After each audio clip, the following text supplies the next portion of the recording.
hope Professor Fitz... I believe my next broom upgrade to be even more impressive than the last. Come by Spint Witches as soon as you can.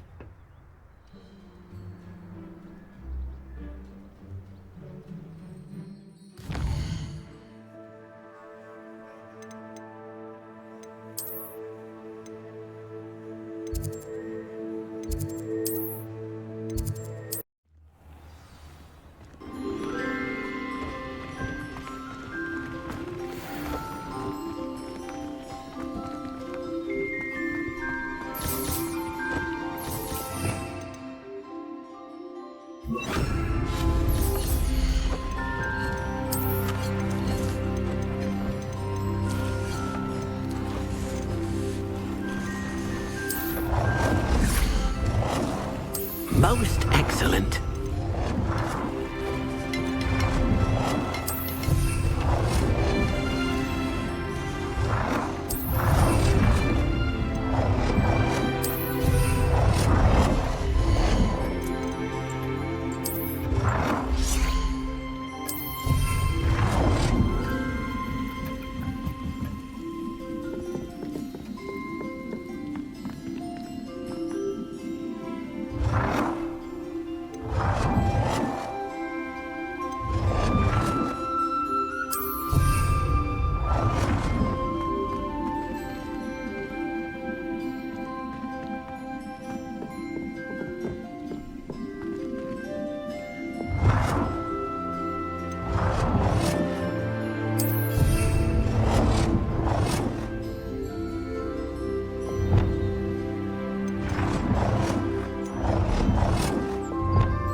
We should speak with Mr. Bickle's friends.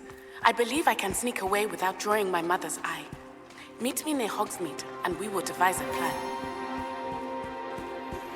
I think I know how and where to approach the centaurs about protecting the Snidgets. Meet me in the Forbidden Forest.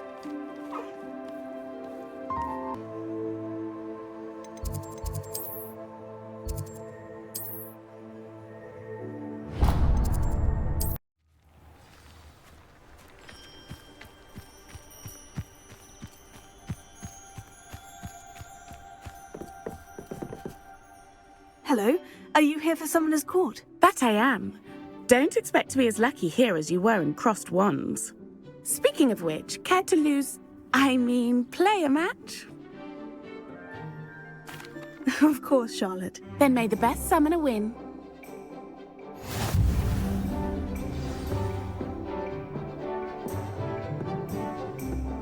Accio!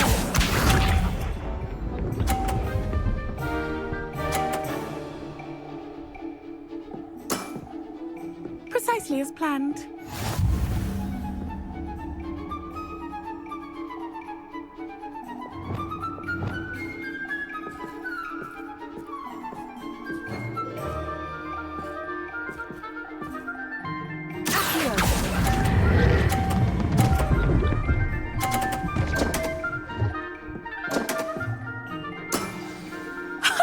Sting me with a billywig. I'll never top that. Accio!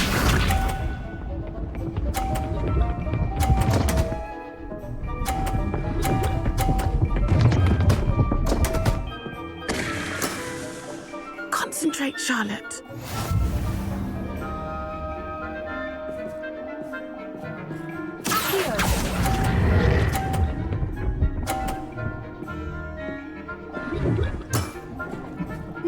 Nice technique. Accio!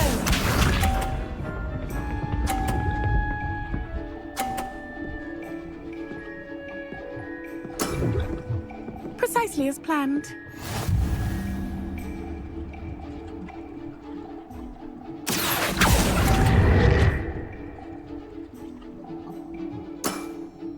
Such grace. Finesse. Well, you are good.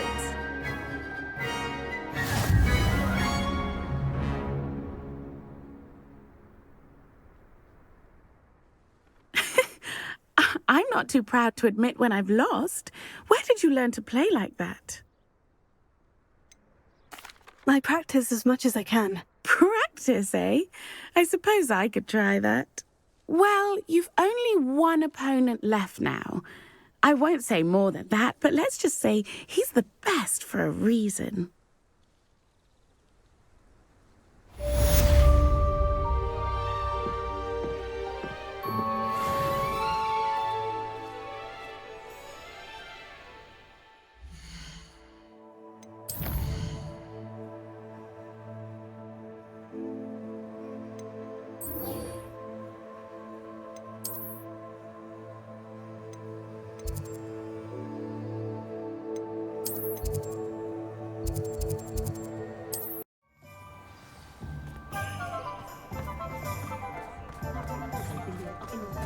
What's more powerful than the dark arts? Not even love, I reckon.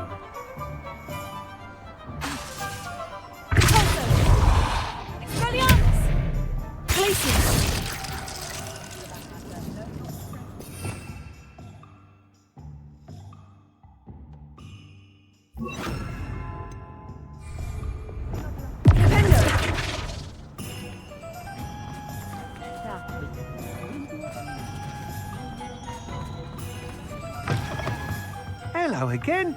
Wonderful to see you. As before, I've arranged a special price on the broom upgrade for you. What are we looking for today? You'll be thrilled with that broom, I promise you.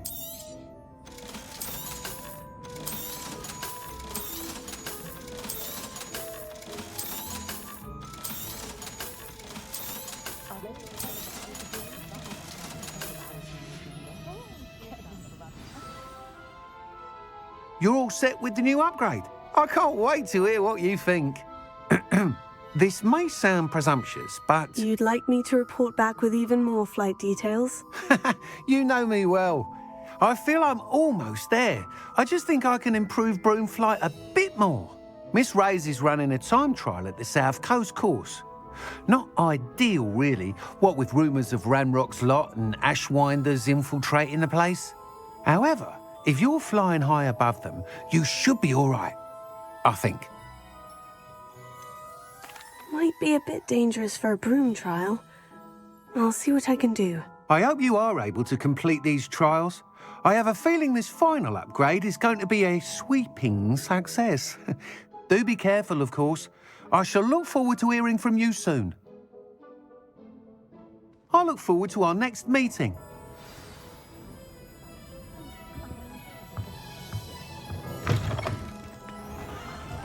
Perhaps I could test out my new upgrade on the way.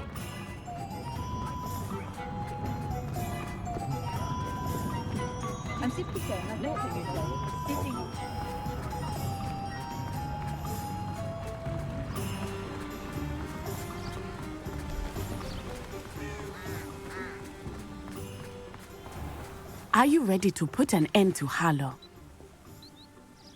I'm ready to do what's needed to take Harlow down. I know you have a plan. We must gather information from the friends of Mr. Bickle that Archie and Mrs. Bickle mentioned. Agabus Filbert, Otto Dibble, and Mr. and Mrs. Rabe. All right. I suggest that you speak with each of them while I head to the Hogshead. I saw some Ashwinders heading there. And as my mother would never go near the Hogshead, she is less likely to learn of my activities than if I were to wander the village questioning its residents. Where am I to find these friends of his? I do not know about Mr. Rabe, but his wife, Daisy, is often in Hogsmeade, as is Agabus Filbert. And Otto Dibble, he works at Gladrags, so you will likely find him there. What sort of information am I trying to gather from these people? They may know what evidence Mr. Bickle had against Harlow, or they may have evidence of their own. We simply need to know whatever they know. Very well. I'll speak with them. See what I can learn. I knew I could rely on you. We need to know how they are being blackmailed by Rookwood and Harlow. Meet me here after you have spoken with them. Hopefully, by the time you return, I will be able to move a bit more freely.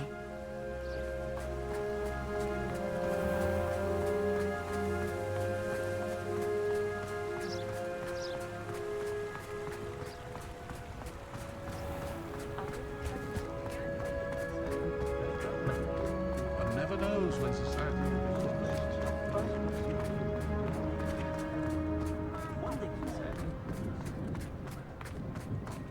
I don't think anyone at the Ministry will.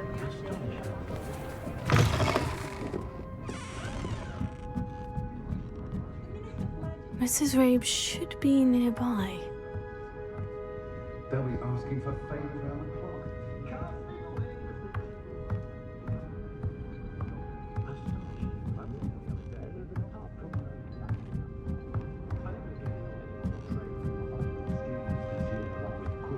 Oh, Isco, what have I done? Mrs. Rabe, I wondered if I might speak with you about Theophilus Harlow. I'm a friend of the Bickles and I'm trying to gather evidence against him. Poor Joanna and little Archie. And now Harlow has taken my darling Isco. What do you mean? Why? I'm a security guard at Gringotts, and my husband is a curse breaker for them. Harlow approached me about helping him extort my colleagues into giving him treasures from the vaults. And you declined? Of course I declined. Repeatedly. I thought they'd given up, until I came home one night and found my husband gone, and a note affixed to my door with a knife. The note stated that I only had a few days to reconsider helping with some banking needs and that my husband would appreciate it if I acted quickly. But the help Harlow wants is help that I cannot give, and my dearest Isco is paying the price. Why wouldn't Harlow extort your husband? Isco's job is even more removed from the vaults than mine. He travels the world for the bank. He could do nothing for Harlow. I'm the one in the bank on a daily basis, which evidently makes me an enticing target for blackmail. Have you helped Harlow since your husband was taken? No, I'm worried sick about Isco, but he'd never want me to compromise my integrity. I also know that he's extremely clever. That said, I was hoping he would have escaped by now. It makes me concerned as to why he hasn't. Are you sure the note means that your husband was kidnapped? What else could it possibly mean? Besides, I came home to find that someone had trampled the daisies in our garden. It may sound silly, but those were Isco's pride and joy. He would never have let that happen. Thank you, Mrs. Rabe. Knowing the lengths that Harlow will go to is helpful, albeit more than disturbing. Mr. Bickle was trying to help us, but now he's gone. I don't know what to do. I shall do all I can to get evidence against Harlow, Mrs. Rabe. Very well. Here's the note I received. You must be careful as well. Please don't put yourself in danger.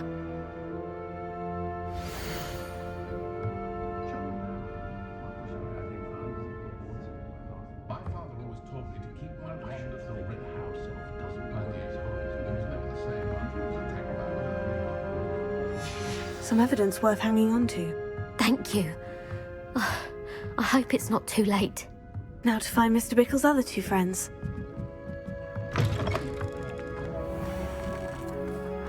Otto Dibble works at Gladrags. I should check there. Please tell me you didn't take it, but perhaps it's been here all along. Mr. Dibble, may I speak with you?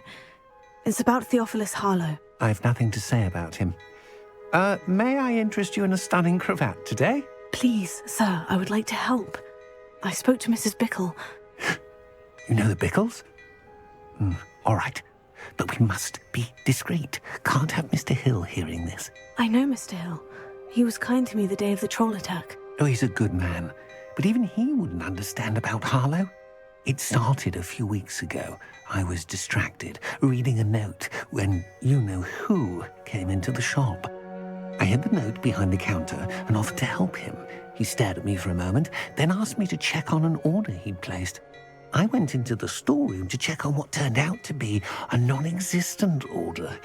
When I returned, he was holding the note. What was in the note? It was a note from Rosie Hill, Mr. Hill's daughter. You see, we've been, secretly engaged these past 6 months. We haven't told Mr. Hill yet. I dare say he has higher hopes for her. Harlow advised me in no uncertain terms that my relationship with Rosie, not to mention my employment here, depended upon my cooperation. What did he ask you to do? It all happened so quickly. In an instant, he took a very expensive scarf from the counter, pocketed it, and smiled. He said, "Your secret is safe as long as I can supply my lady friend with delightful items like this every so often." I've been able to cover for his requests until now with some creative bookkeeping, but I can't keep it up for much longer.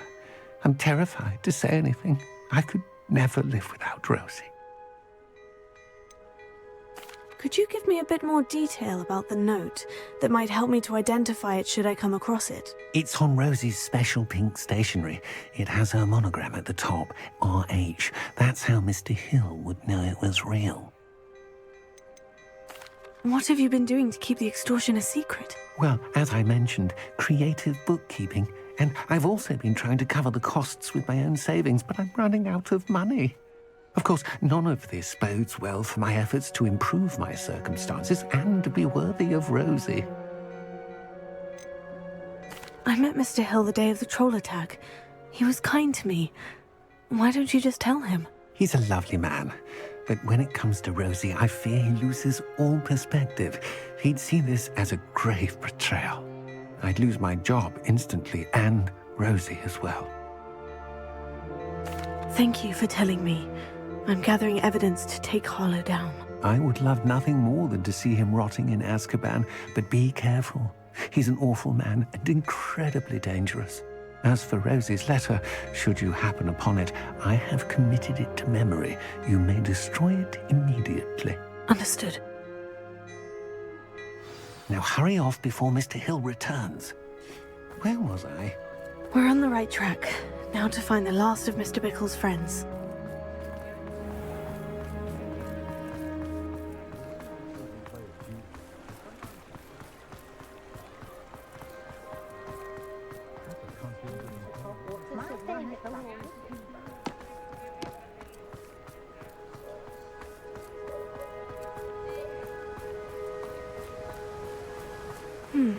Agabus Filbert must be around here somewhere.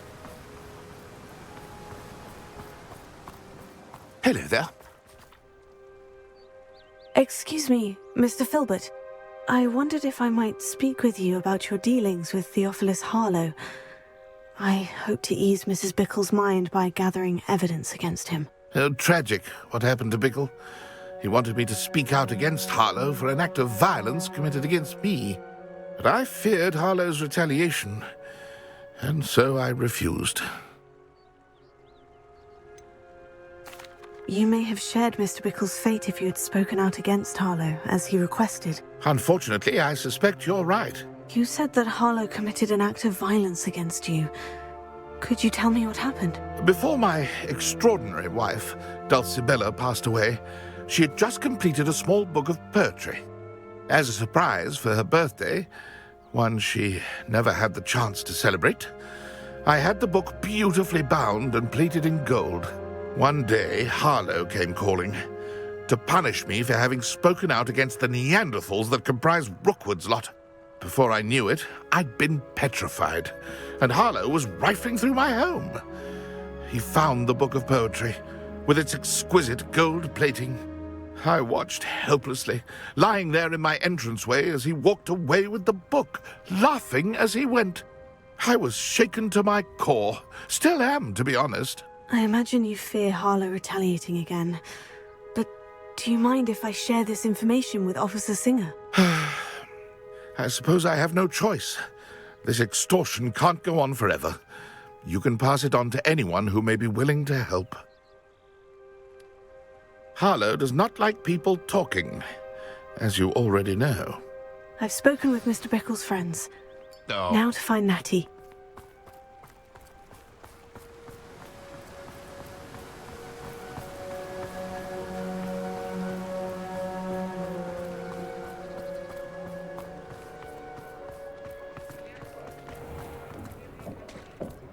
Historically speaking, there's never been a team like this.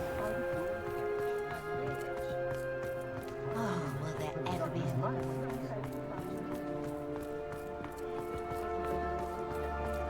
I'd rather scrape cool.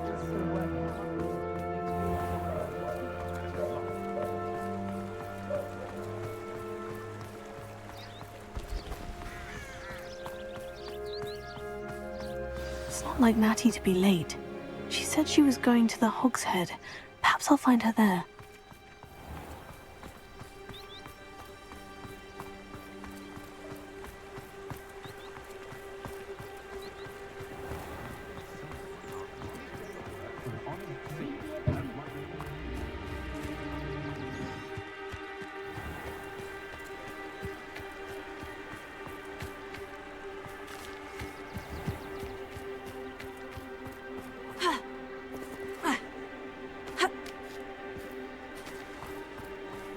Natty must be around here somewhere.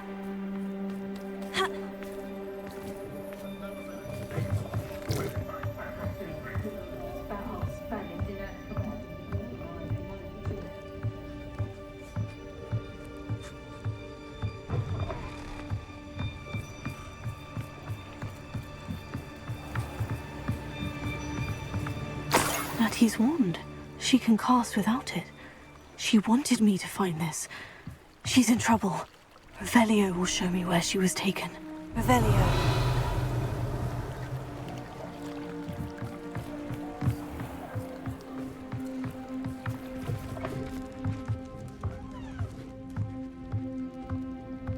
nosy little students get what's coming to them.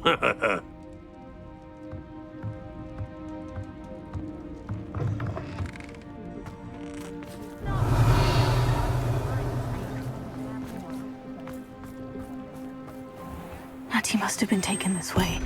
I need to find her quickly. Footprints led to this room. There must be another way forward.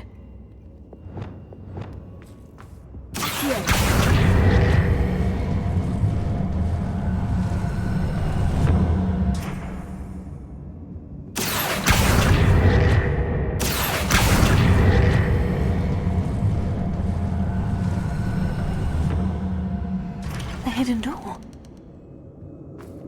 Natty must have been taken this way. I need to find her quickly.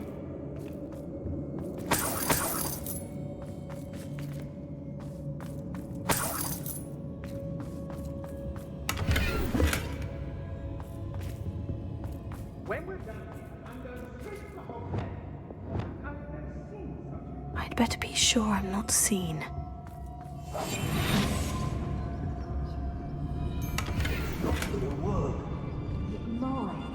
Using that girl as bait, Hammond's coming for her. We ought to just kill her.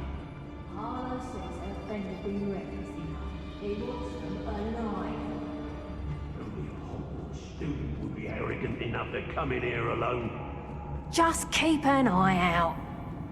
Let's finish this job and be done with it. Waste of time, this isn't. I rob every... Ladies are so giddy when I'm around. I reckon I should call myself. It's exhausting. Standing here all day waiting to do Rookwood's work for him. He can fight his own battles.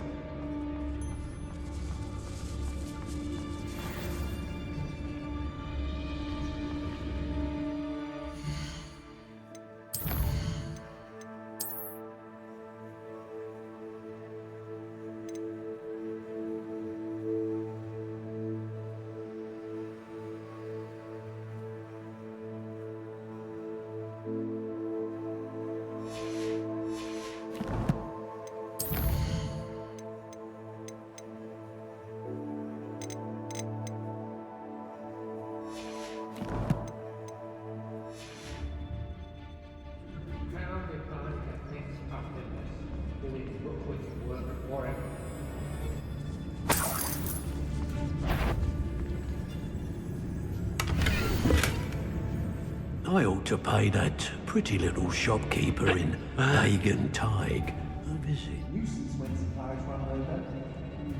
I've had enough of Fel. Book of poems that was taken from Agabus Filbert.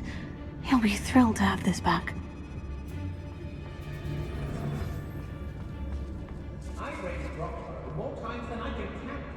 Revelio. Aristotelis.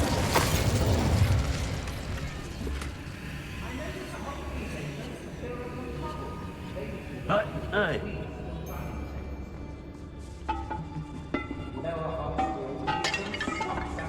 There's been nothing but trouble. About time we locked her up.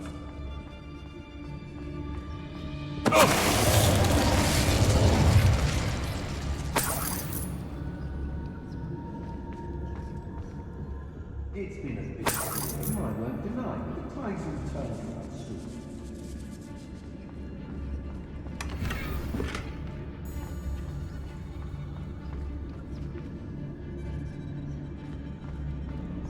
Be on the lookout for the girl's friend, if they're daft enough to try to come through here. Revelio. How come I always draw the short straw?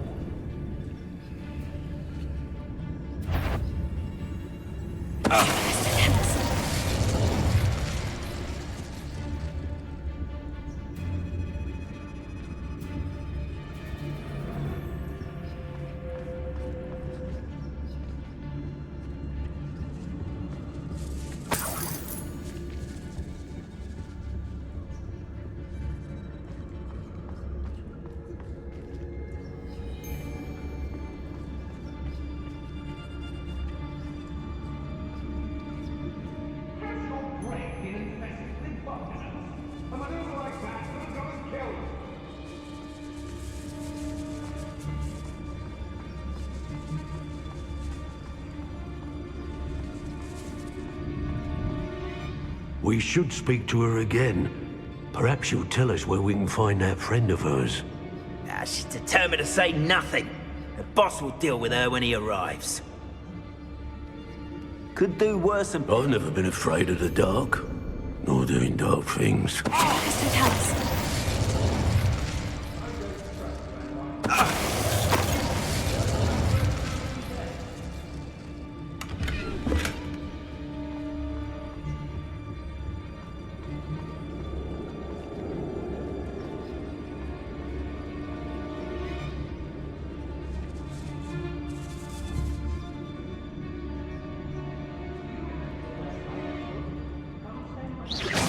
What was that sound?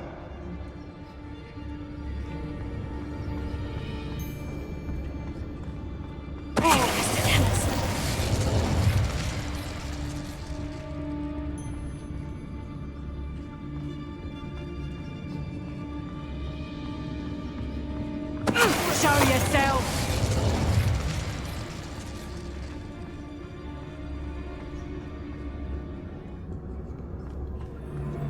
Natty must be here somewhere.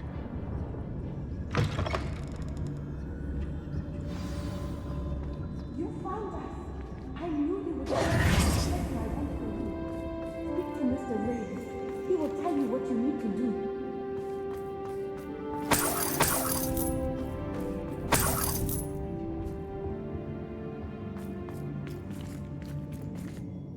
Mr. Rabe?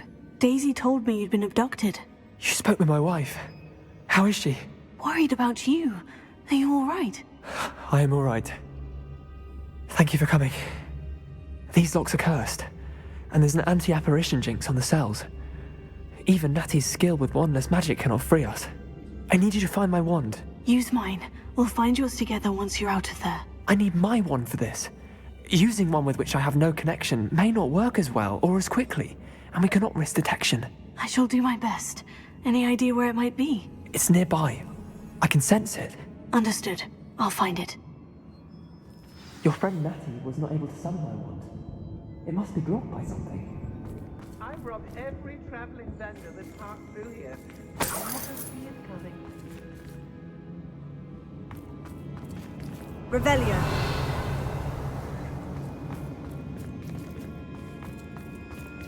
My wand is somewhere in this room. I can tell. I've used Mr. Abe's wand could be in there.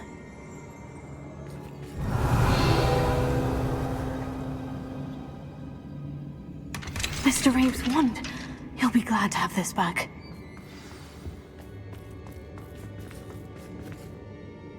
Mr. Abe, I found your wand. Well done. I knew it was nearby. Now, you best stand back. One never knows how a curse will react to being broken.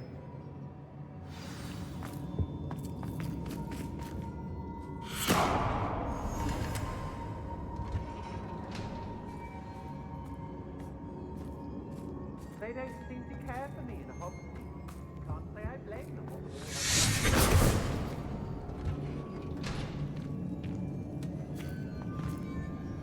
Thank you, Mr. Isco. My pleasure.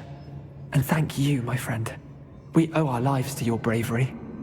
I may be too weak to disapparate with you both, but I can try. You go ahead. Find Officer Singer. We will get out of here on our own. Very well. But be careful. Thank you, my young friends. Be prepared for a fight. These Ashwinders must pay.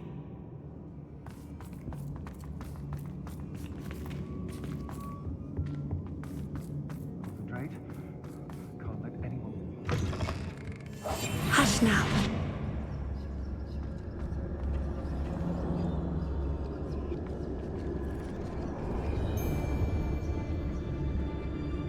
I hope Rookwood knows what he's doing.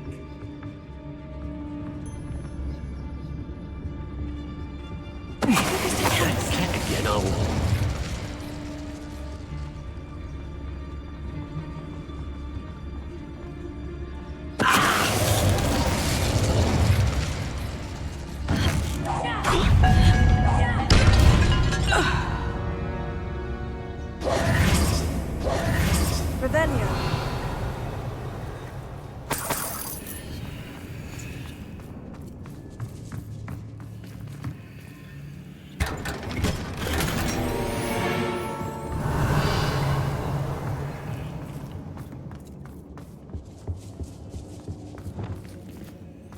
Avada!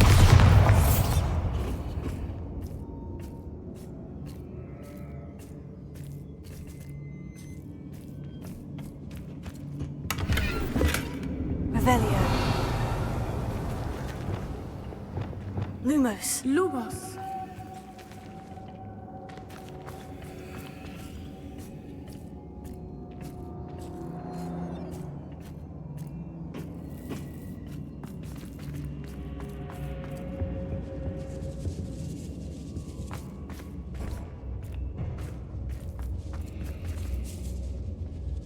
Revelio.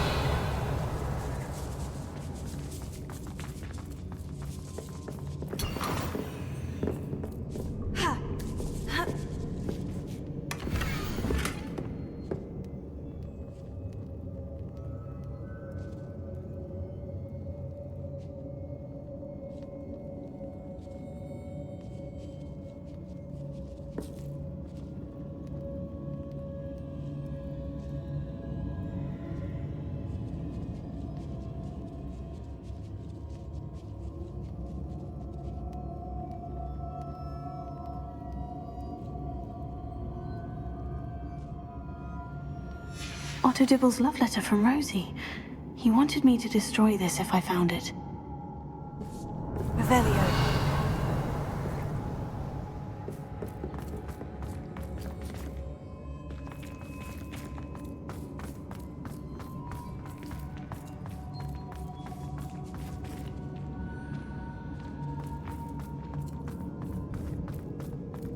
Lumos. Lumos.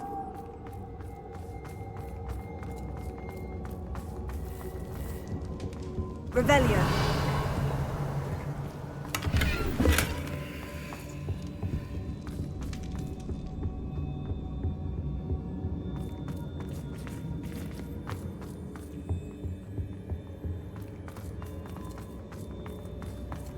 Let's find Officer Singer and put an end to Harlow once and for all.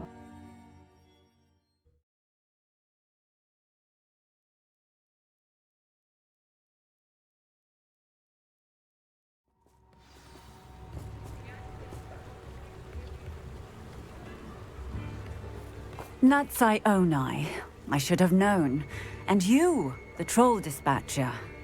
Oh, thank goodness the two of you are safe. Isco Rabe told me a couple of students had rescued him. Should have known it was you two. Is Mr. Rabe all right? He is.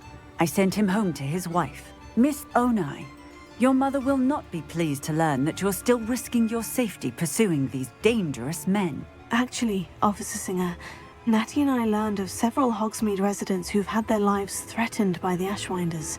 In addition to abducting Mr. Rabe to blackmail his wife and Natty, Rookwood and Harlow have also extorted Agabus Filbert and Otto Dibble. I will look into all of that. As for the two of you, I appreciate what you're trying to do, but you are taking great risk. Next time, please let the authorities handle the Ashwinders. With all due respect, officer, the authorities haven't done much about any of this. There's more to taking down an organization like the Ashwinders than simply storming in and hauling them off based on a few accusations. I must insist that you leave them to us. We shall have no further discussion on this. Natsai, you may wish to speak with your mother about this before I do. My mother will not like this. Thank you again for rescuing me. We shall speak soon.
You are the talk of the school since you saved Mr. Rabe and I from the Ashwinders. We have come so far. We should discuss the next steps in our plan to stop Harlow.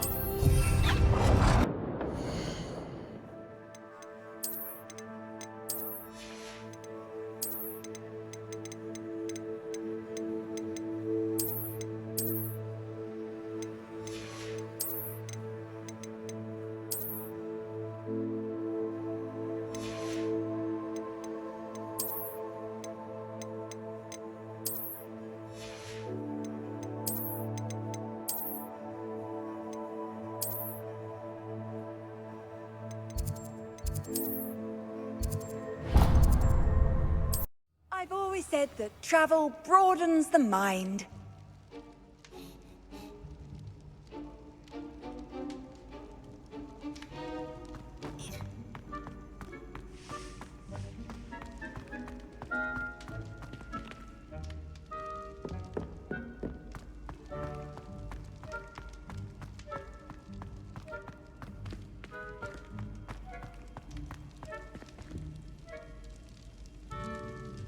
I have been meaning to speak with you.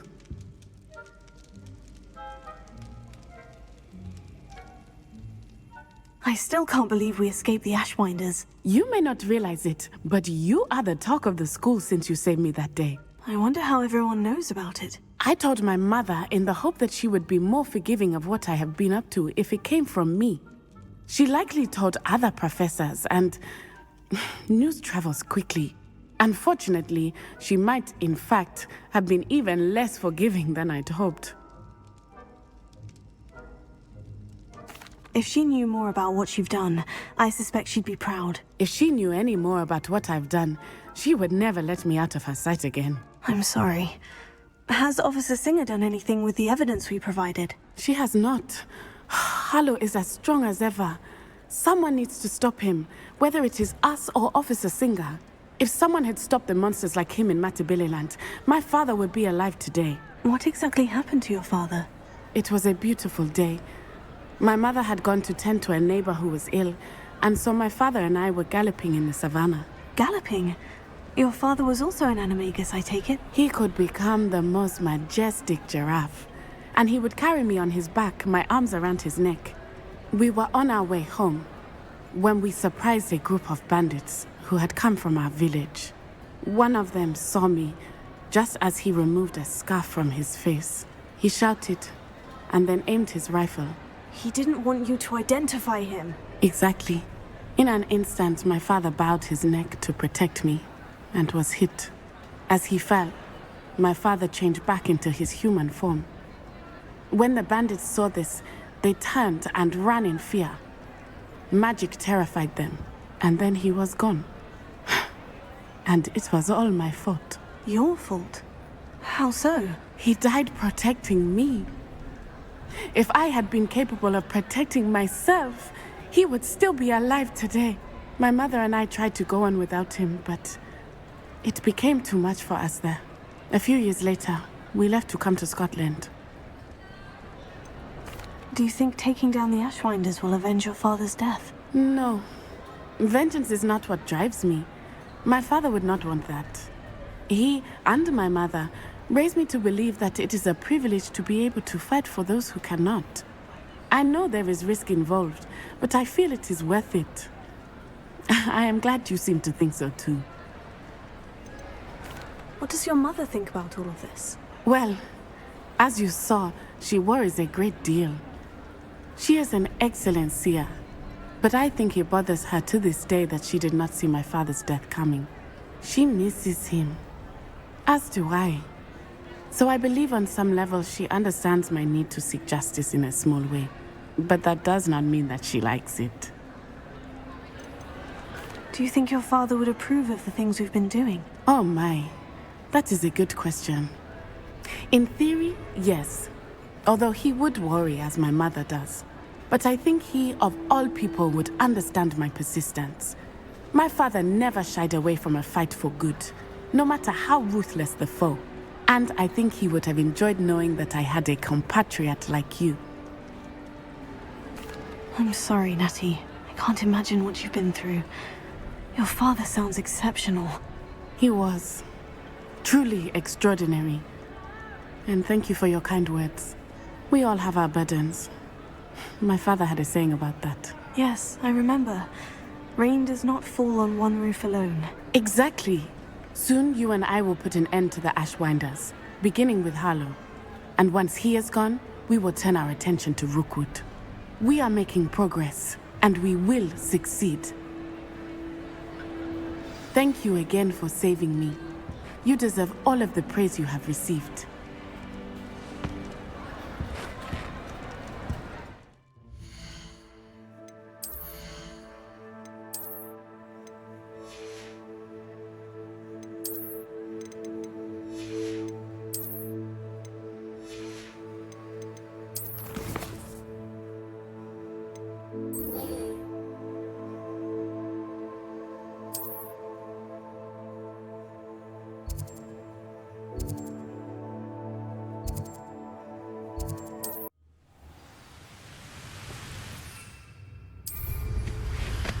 Off on another adventure.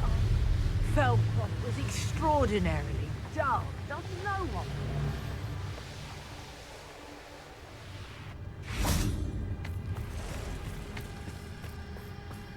I can do this. I can do this. They will want to help. Is this where we're meeting the centaurs? Well, they don't exactly know we're coming, so it's less of a meeting and more of a surprise, I suppose. I'm not sure about this. I can't imagine they're fond of being surprised. We don't have a choice if we want to help the Snidgets. Perhaps they'll be able to tell that we're sincere. There's something about them that's so knowing. It's almost unnerving. I suppose they are known for having an air of omniscience. That's exactly the right word. Never mind. What is it? It's nothing, truly. We've no secrets to hide. That's right. We'll simply be honest with them about what we're trying to do. They'll have to help us, won't they? Yes, of course. You're absolutely right. We'll meet with them, tell them about the Snidgets, and I'm sure to all be fun.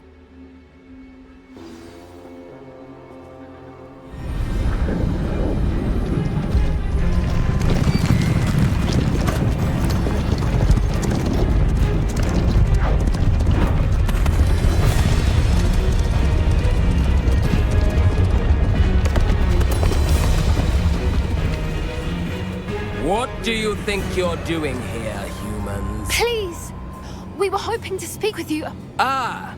I suppose you'd like a tale for your friends of the time you spoke to a centaur, and it spoke back. No! Never! We're here because we need your help. Enough! You made a grave error in judgment in coming here, little witch.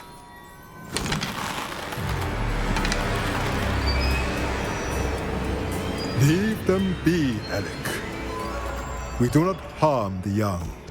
It is not our way. You forget your place, old fool.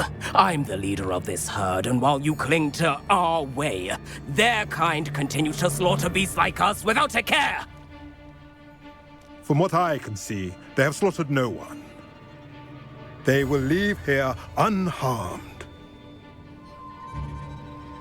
Mark my words, Doran. If I ever see them again, it will be all 3 of your heads.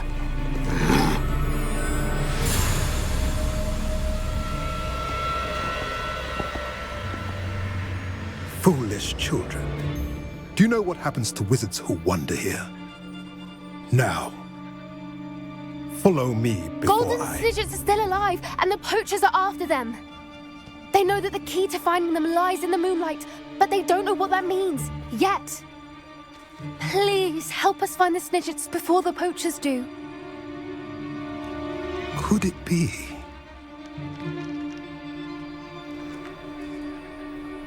In the south, there is a cave within which lies what the poachers seek. A moonstone.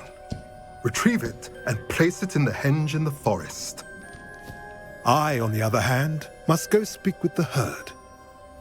Find me after you have done this.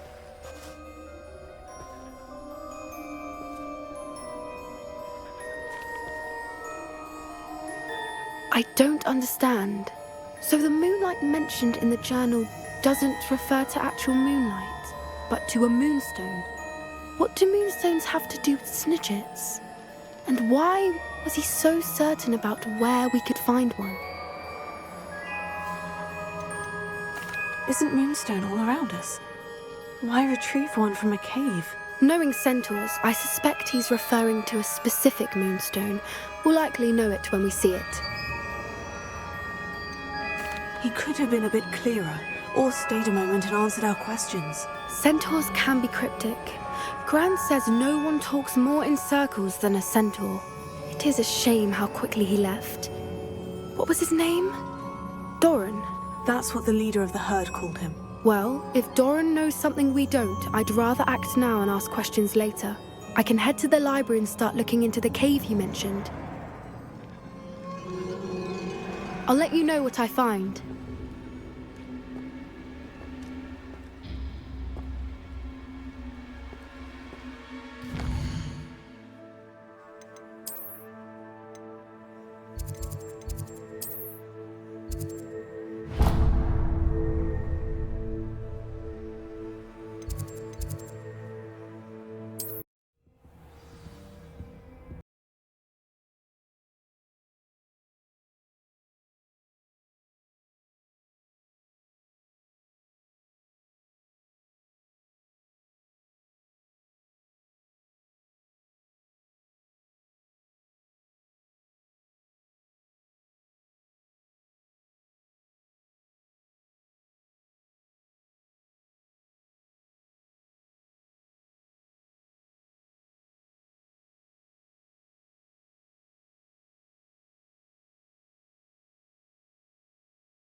Sake of historical accuracy.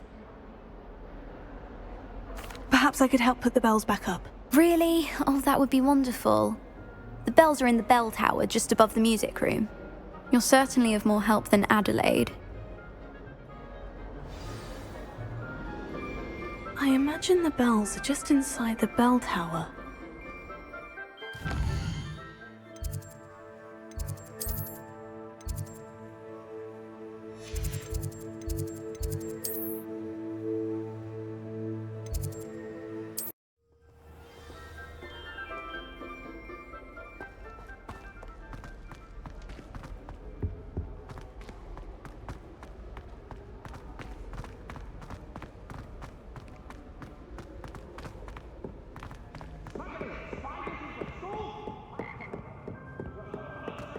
You around yourself.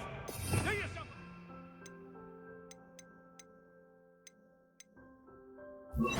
Real pet, a cat or a toad or. The bells must be upstairs.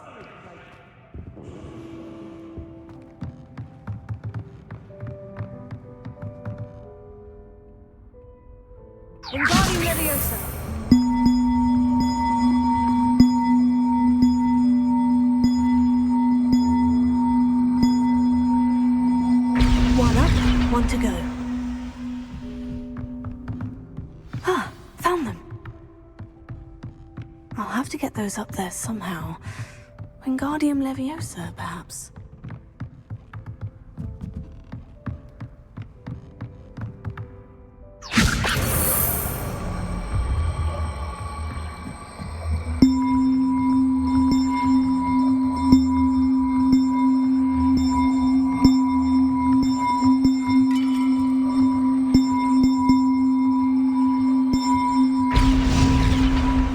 Wasn't too hard. Evangeline should be pleased about this, even if Black isn't.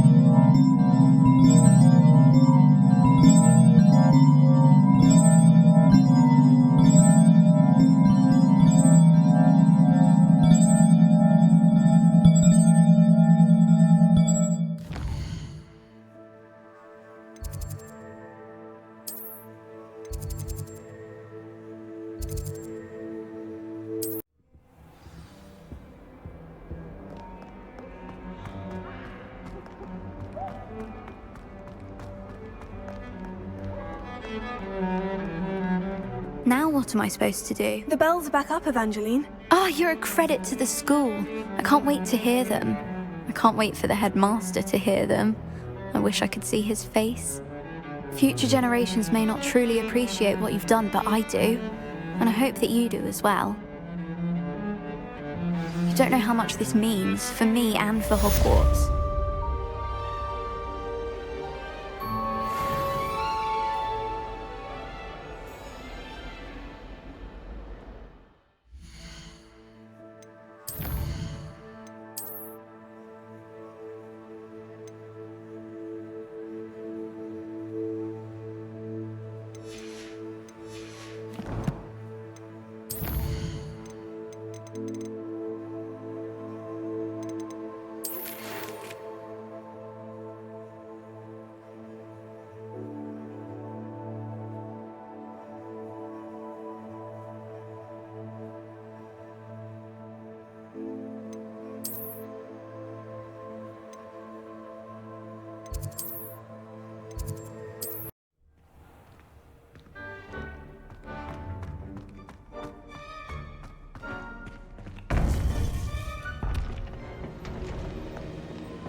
Welcome back.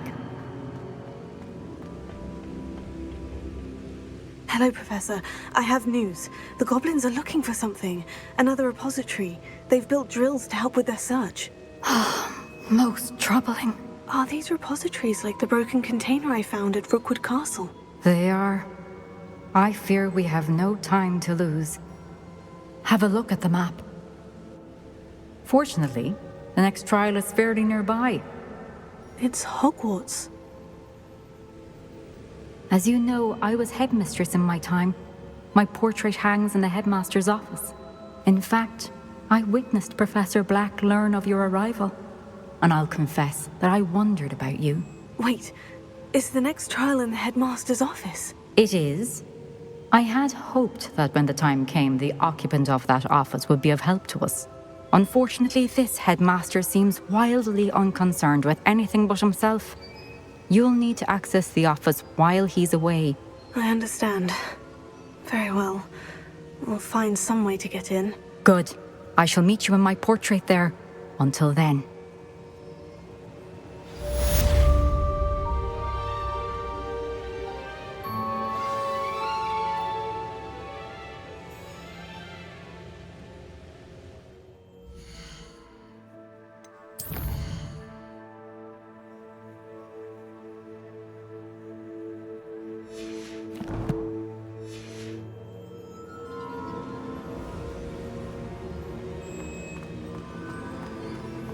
How will I gain access to the headmaster's office? Perhaps Professor Fig will know what to do.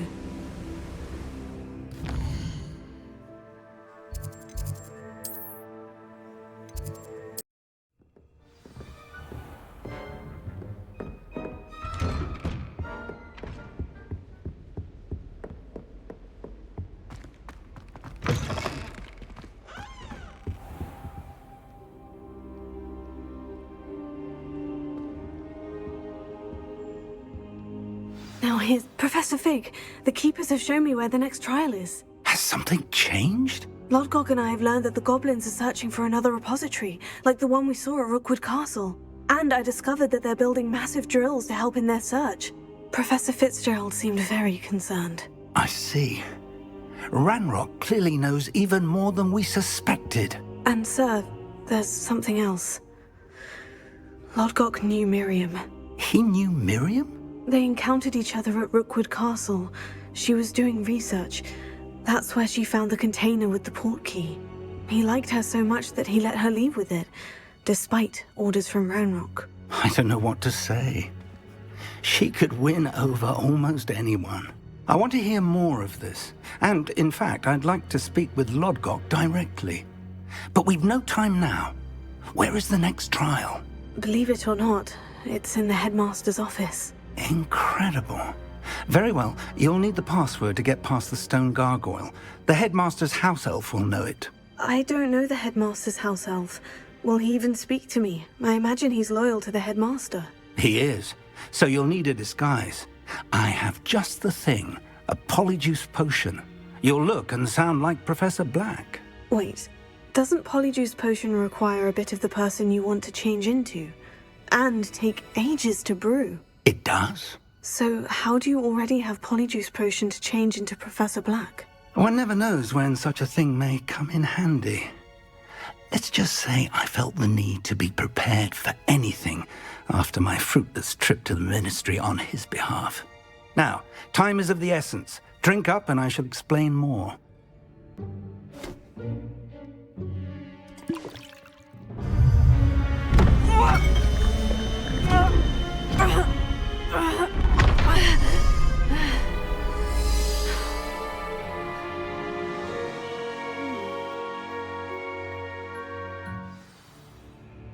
How do you feel? Incredible. I won't forget that taste anytime soon. How do I sound? Convincing. I've taken the liberty of transfiguring your robes. As we discussed, you'll need the password from Scrope, who could be anywhere in the castle. You might look for Professor Kagawa. She's taken to badgering the poor elf about Quidditch in the hopes that he can convince Black to change his mind. Thus far, unsuccessfully. I see. But what if Professor Black sees me? Leave him to me. I shall tell him where to meet a liaison from the ministry in Hogsmeade. That should give you plenty of time. Thank you, Professor. I suppose we'll meet again in the map chamber. It's rather strange to hear gratitude coming from Professor Black. I'll see you there. Now to find the headmaster's house elf.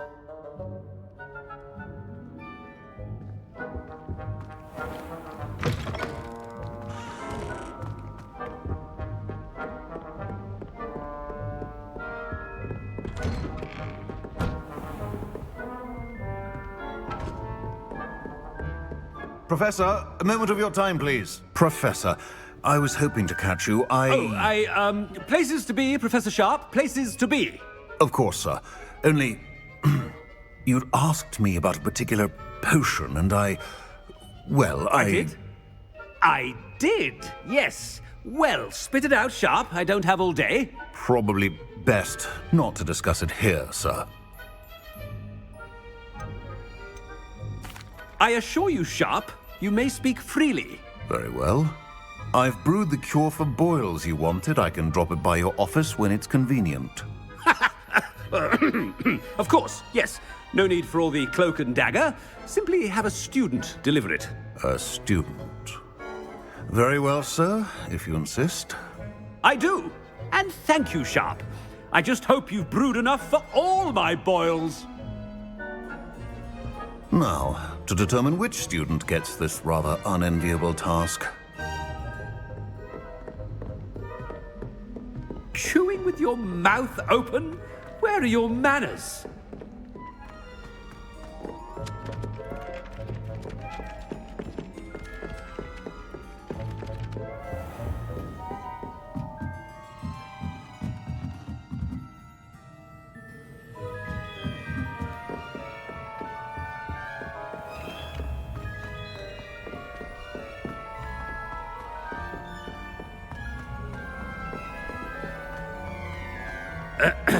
I wonder almost daily why I accepted this appointment from the Ministry. What could the headmaster want? Gareth! Mr. Weasley! What are you doing here? Don't you have, somewhere to be? Oh, Professor! Yes, of course! All sorts of places I'd rather be right now. Do you need something from me? I'm looking for my house elf. Surely you've seen him? Ah, the little one-eared fellow. I saw him heading to the Great Hall moments ago. Muttering on about your, sterling graces, sir. I am watching you, Mr. Weasley. Mr. Redding, who owns Honeydukes, tells me some of his billywig stings recently went missing. Prime potion ingredient. And I know you fancy yourself a skilled potioneer. What? But, sir, I haven't been anywhere near Honeydukes. Bah! That's enough from you. Just know that I have eyes and ears everywhere. On your way, Mr. Weasley.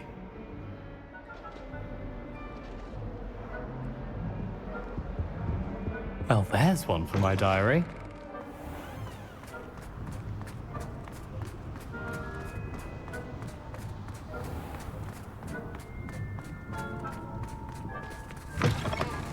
I haven't time for any of you at the moment. None. None at all. Move aside. Headmaster, here. What could he want? Mr. Gaunt, where do you think you're going? I beg your pardon, sir. I'm simply on my way outside. Taking the day off, eh? Typical student, wasting the hours away. I have to write 20 inches on Dittany and its uses. Was heading to the greenhouse. Ah, yes. Mixed with bubo tuber pus makes a fine mustache paste. Yes, mustache paste. I find. Are you feeling all right, sir? You don't seem yourself. I assure you I am quite healthy, Gaunt. If I need a medical diagnosis, I shall head to St. Mungo's. Something. Stand proud, purebloods. The future is yours. Professor, a word? Professor Black, again, it is not too late to reconsider your decision regarding Quidditch. We could still have trials and a somewhat shortened season. It would be better than none at all. But the injury, Madam Kogawa. Professor, more than one student has taken a bludger to the head on our pitch. I dare say it knocked some sense into them. And they're fine now. The fact that it happened to be a pureblood, well, that's no reason to... What nonsense! That you would trivialize the health of a student over a silly game. A silly game? You are quite impossible sometimes. Sir, I've a good mind to write to the Department of Magical Games and Sports at the Ministry about you. I should think you'd have better things to do with your time. Now, where's my elf? Good day, Professor. And I spotted Scrope in the Great Hall. Seems to be avoiding me. I wonder why. Good day, Madam Kogawa.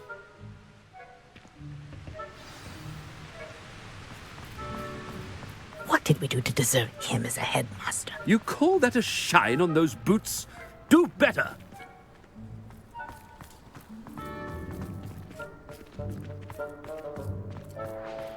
If only Black had the power to choose the other professors too, then we could get rid of muggleborns like garlic.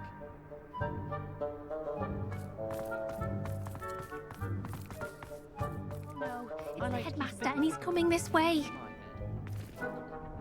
Miss Broom, a word. Oh, Professor, this is an interesting surprise. It's Bloom, by the way. Remind me of your area of affinity, Broom.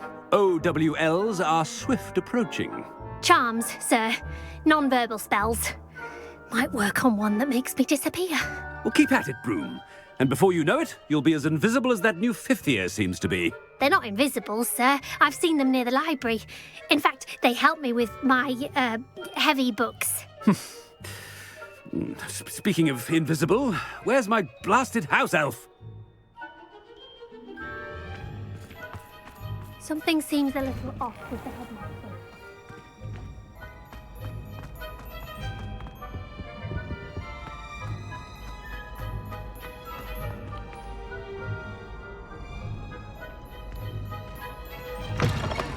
When I witness what passes for magic in these halls, I simply mourn for the future of the wizarding world. Professor, I need to speak to you. Hello, Professor Black. Ah, Professor Weasley. How delightful to see you. Sir? Since I have you here, I wonder if I might, speak with you about Professor Fig. Oh, very well. I've decided to give him a bit more, leeway with his time. Leeway, Professor? Are you sure that's wise? I confess I do worry for his students. He's rarely here as it is.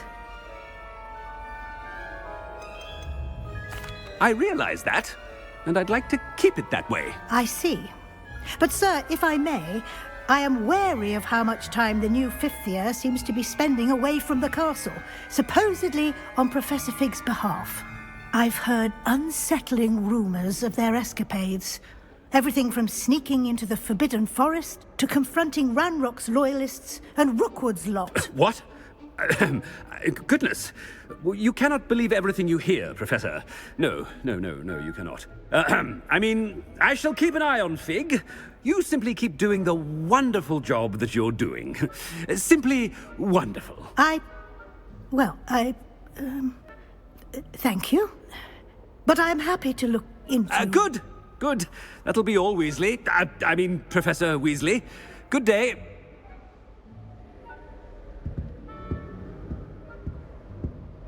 A wonderful job. Leeway for Professor Fig. I shall never understand that much. That ought to give Professor Fig some breathing room.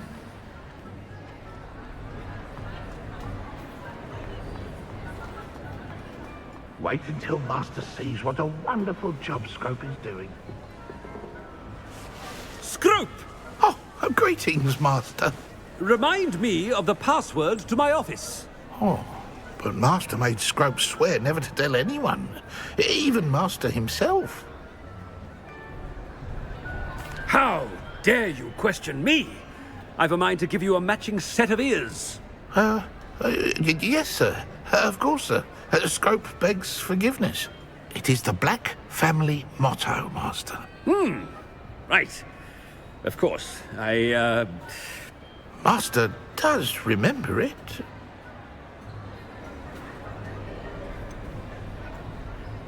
It's pure bloods forever, isn't it? Close, Master. Scrope thinks Master is indeed testing Scrope. It is always pure. Obviously. And, of course, as Master knows, in French.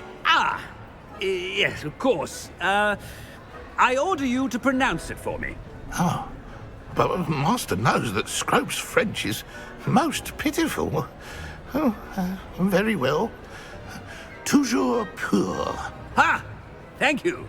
Never speak of this conversation with me or anyone else. Of course, sir. Scrope shall try his best to keep out of Master's way.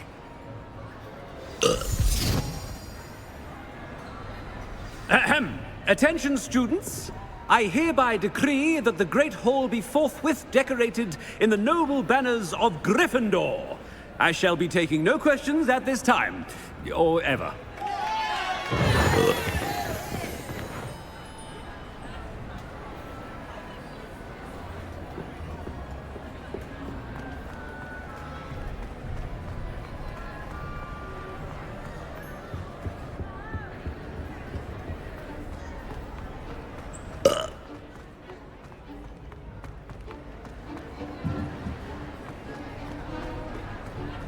Made it just in time.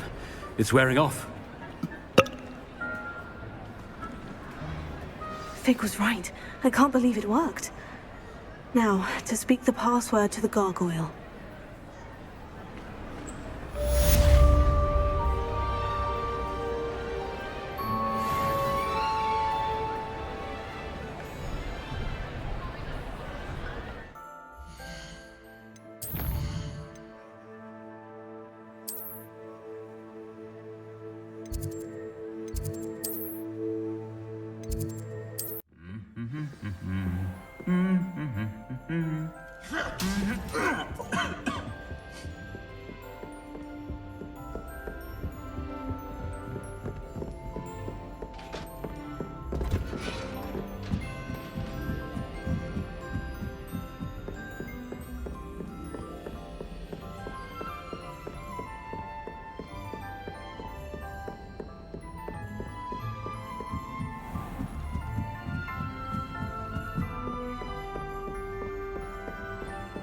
Revelio.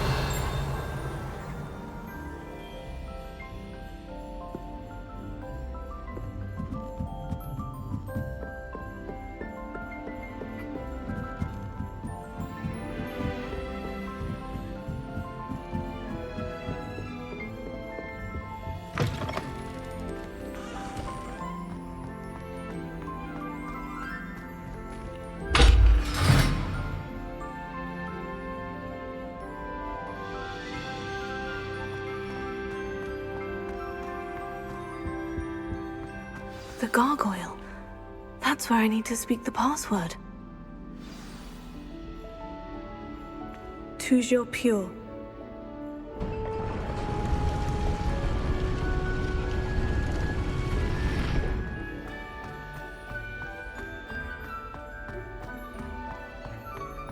I wonder if all the elite wizarding families have a motto.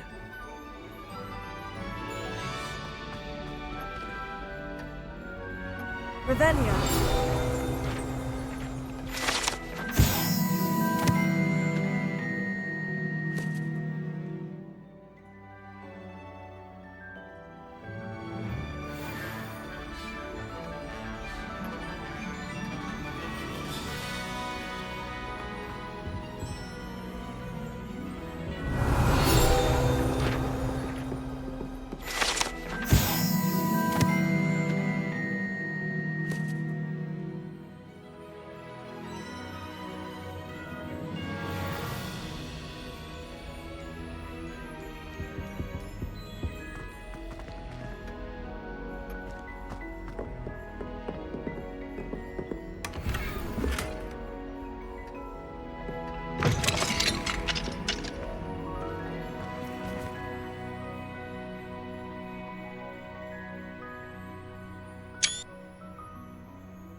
Revelio.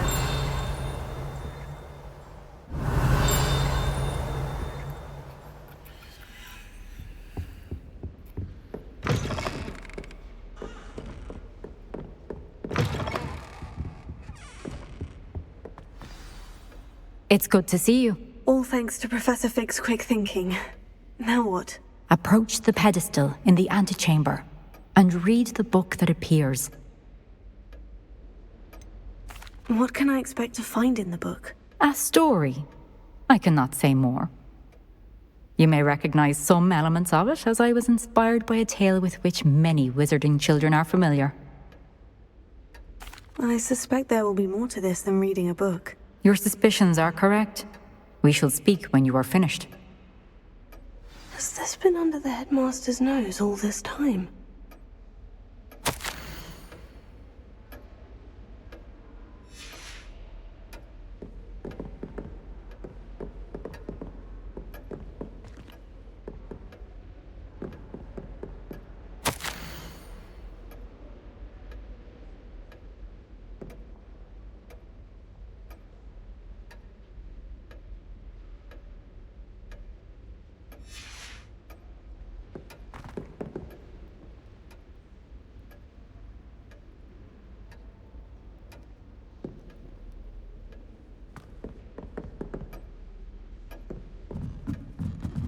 That must be the pedestal. Revelio.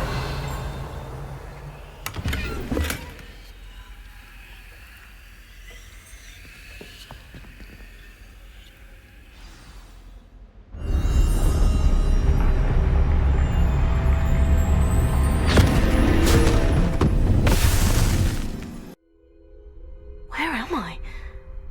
Professor Fitzgerald, can you hear me? I am here. In this place, you may call me Neve.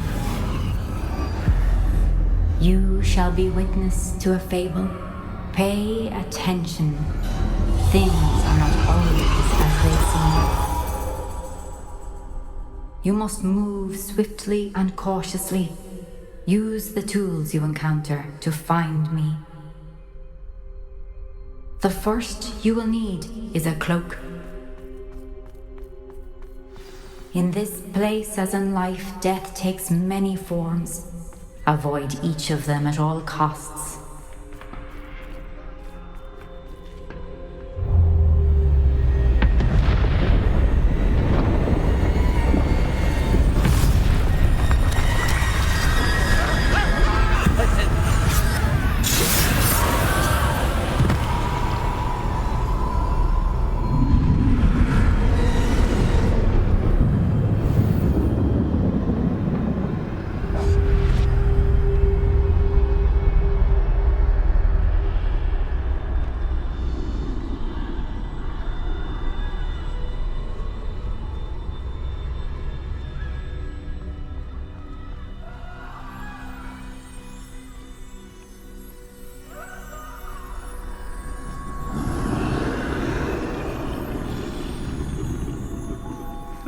I should have run when I could. I'd be free by now.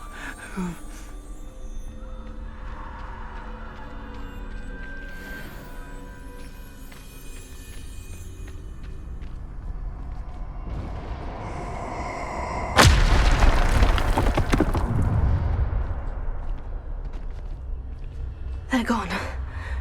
For now. I need to get out of here.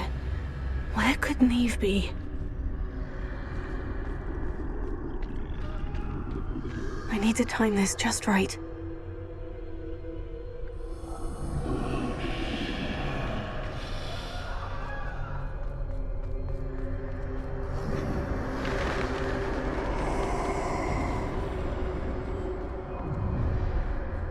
I see. A staircase straight ahead.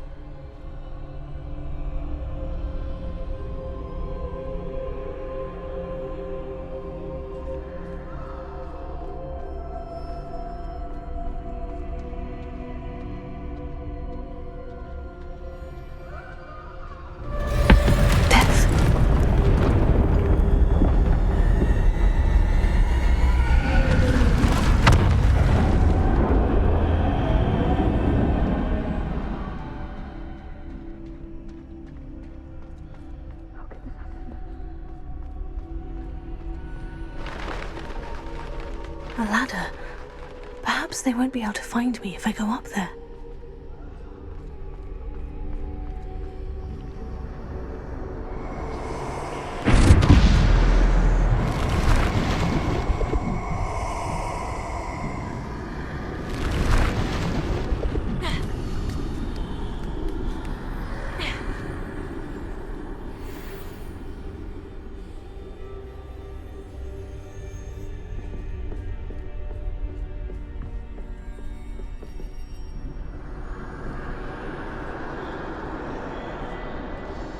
Best move while I can. Neve must be here somewhere. Too many. I must cross this road as fast as I can.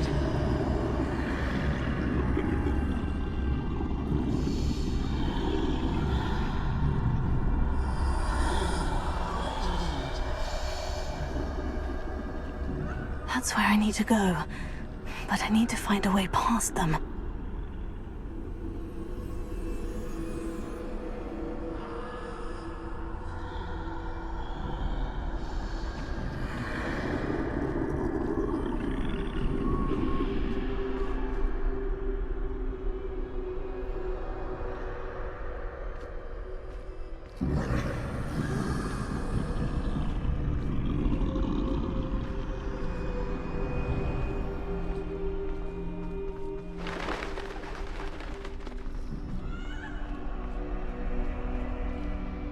Nothing this way, but more danger. There must be another way to find you.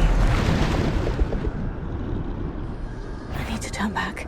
There's no getting past them that way.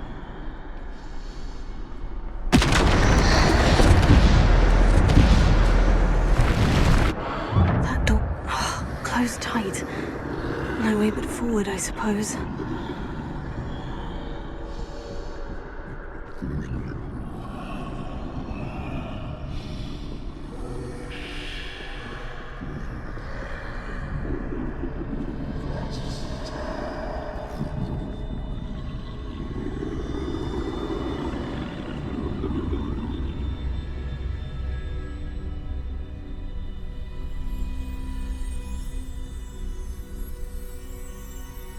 Now's my chance.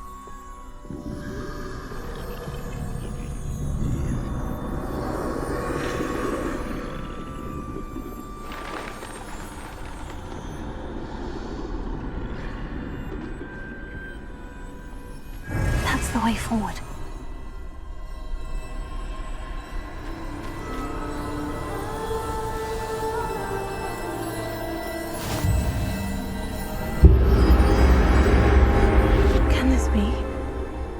I'm invisible.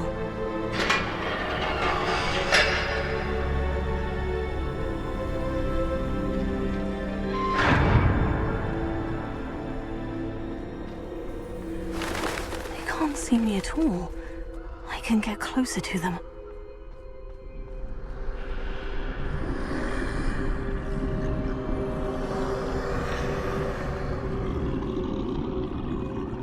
This is the way forward.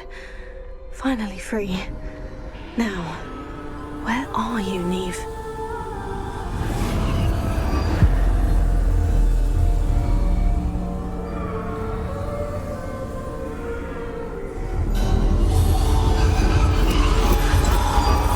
You have outrun death thus far, but have yet to find me. Keep searching, but this time you will be unable to hide. Wield the wand you see before you. Do not squander its extraordinary power.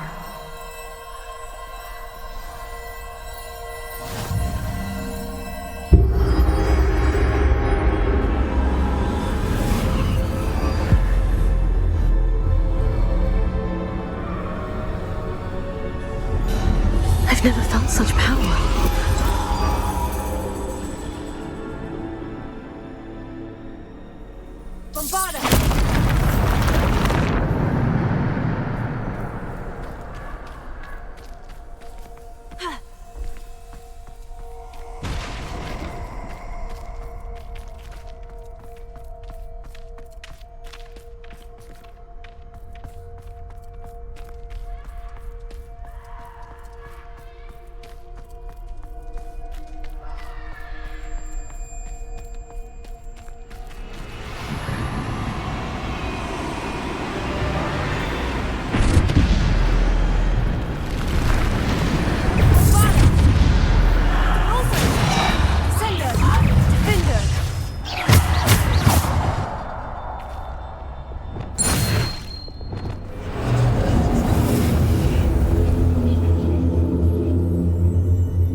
This must be for me.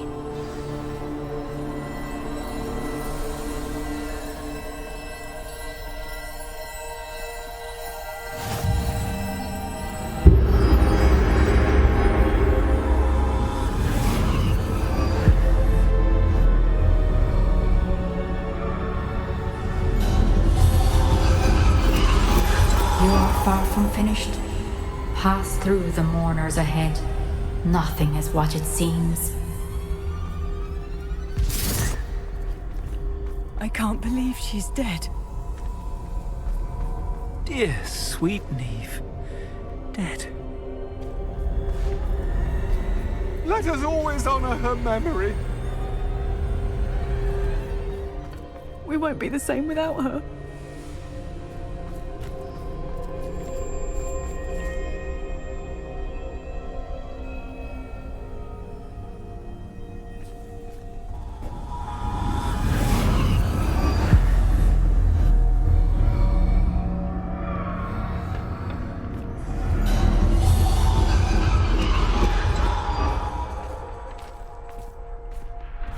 You found me, but you cannot undo what has been done.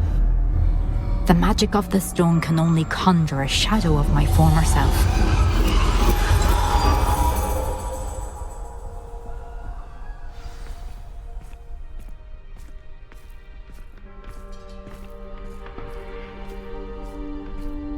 But there is no light without shadow, as there is no shadow without light. Simply because you can eliminate darkness does not always mean that you should.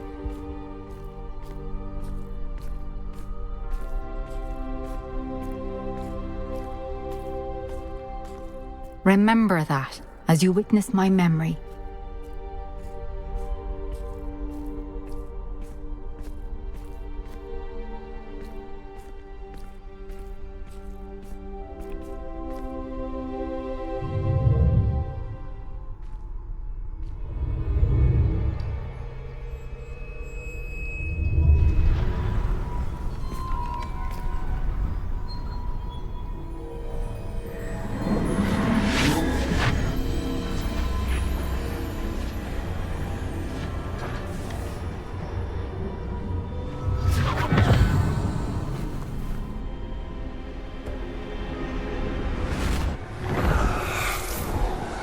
Isadora, what you did for your father was remarkable. Wasn't it? And Percival needn't worry about the strands of emotion or the traces that this magic leaves. I found a way to contain all of it. You haven't stopped. Goblin Silver. You spoke to a goblin about this. Don't worry, he has no idea what we're containing. We don't know what effect any of this may have. The emotions, the dark traits. You sound like Percival. And as it happens, I do know. It is a source of strength, of focus. Somehow it enhances my ability to wield magic. I don't follow, Isadora. I think we can harness it. Power like this is not to be toyed with.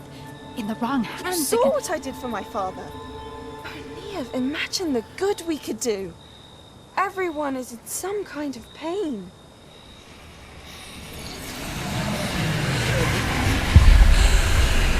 What are you doing?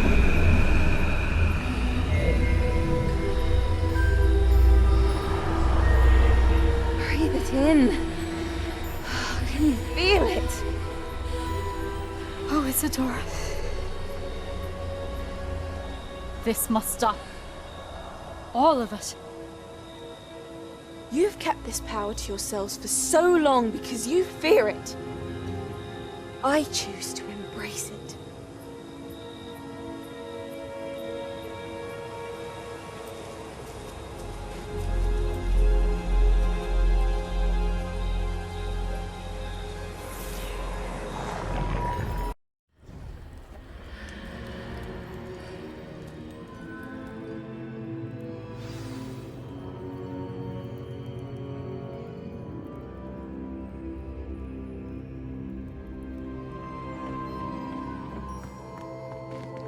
Revelio.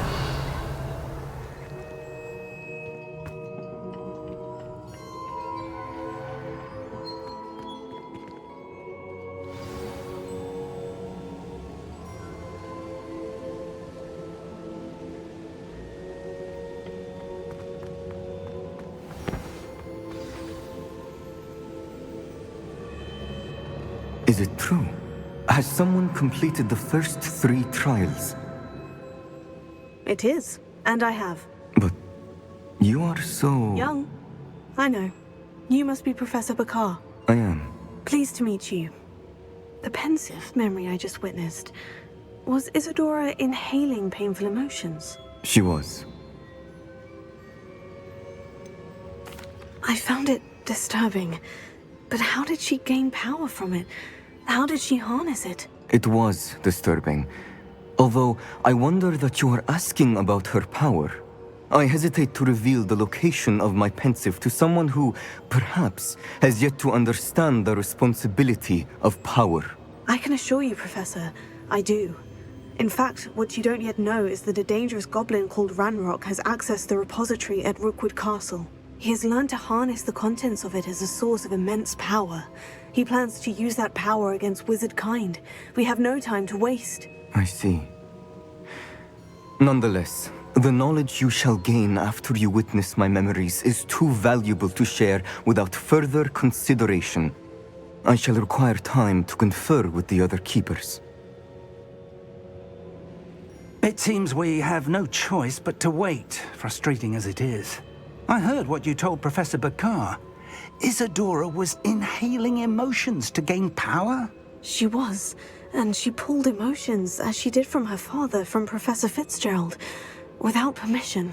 Monstrous. What's more, she said that she found a way to store the traces of magic she extracted in goblin silver. The repositories? Possibly. There's something I didn't get a chance to tell you earlier. Ranrock has been digging at locations tied to the 5 names he found in the journals of a goblin metalworker named Bragbor. 5 names? The Keepers, and who else? Isadora Morganac? Precisely.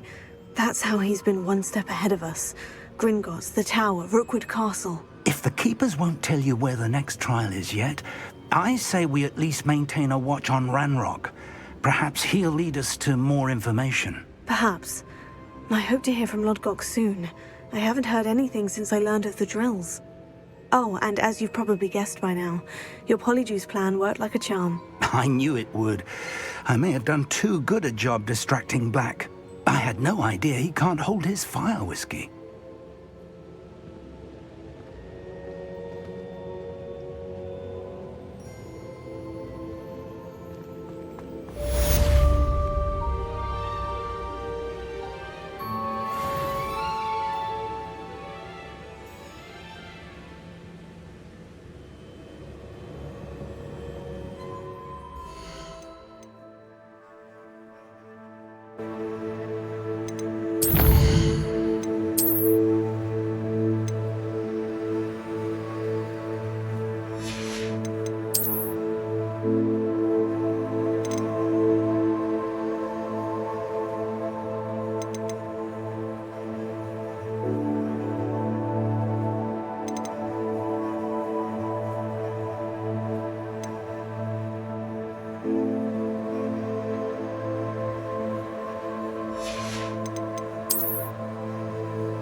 So bitterly about your goblin friend. I apologize. I hope we can finish what we started with the triptych. Please meet me at the southern coast. We can search for the final canvas piece.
Revelio.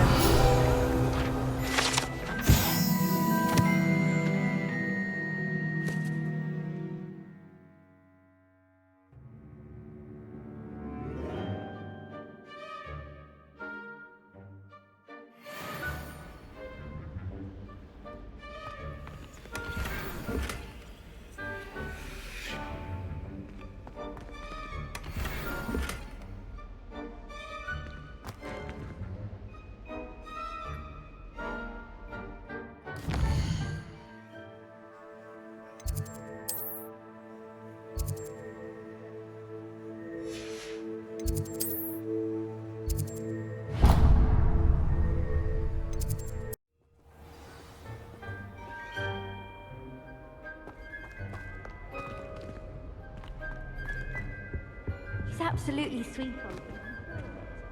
Every time he's around me, he's crooning at me. It's like being courted by a manticore. Poor Susan in those second-hand robes. Looks like her grandmother in them. Smells like her too. He said I had a...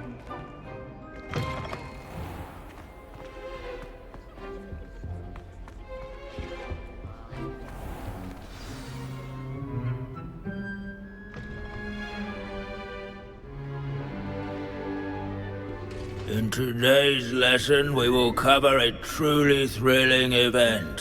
The Goblin Rebellion of 1752 and all its triumphant tragedy.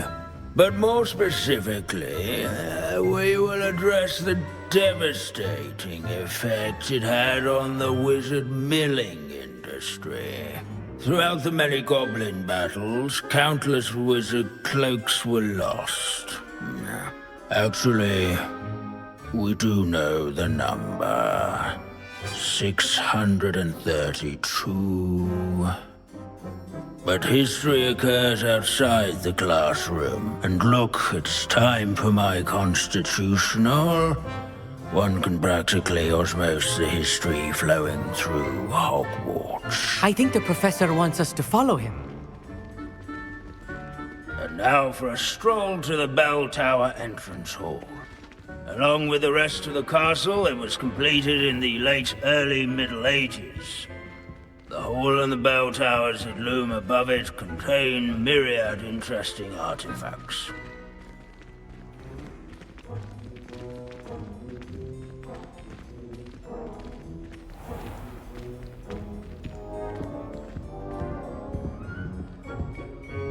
Good to see you again. Recovered from that nasty bout of dragon pox, have we? That wasn't me, Professor. I'm new here. Are you? Well then, welcome. No doubt you're eagerly anticipating my analysis of various wizarding councils, codes, statutes, and of course, goblin rebellions. Not all goblins are rebellious. Some venture into wizarding politics, such as Eargit the Ugly. Some are talented artisans, such as Bragbor the Boastful. Did you say Bragbor? I know that name. Lodgok said he was an ancestor of Ranrock. Well known for his metalwork. I would imagine much of his goblin wrought iron and silver has survived to this very day. Where were we? Oh yes. Back to our class topic for today. Grimbold Weft. Another notable historical figure. He's right nearby. Curious students can find him on display here in the bell tower entrance hall. I recommend that all students introduce themselves to this hero of Hogwarts. Grimbold Weft, responsible for Revelio. Such as This Grimbold...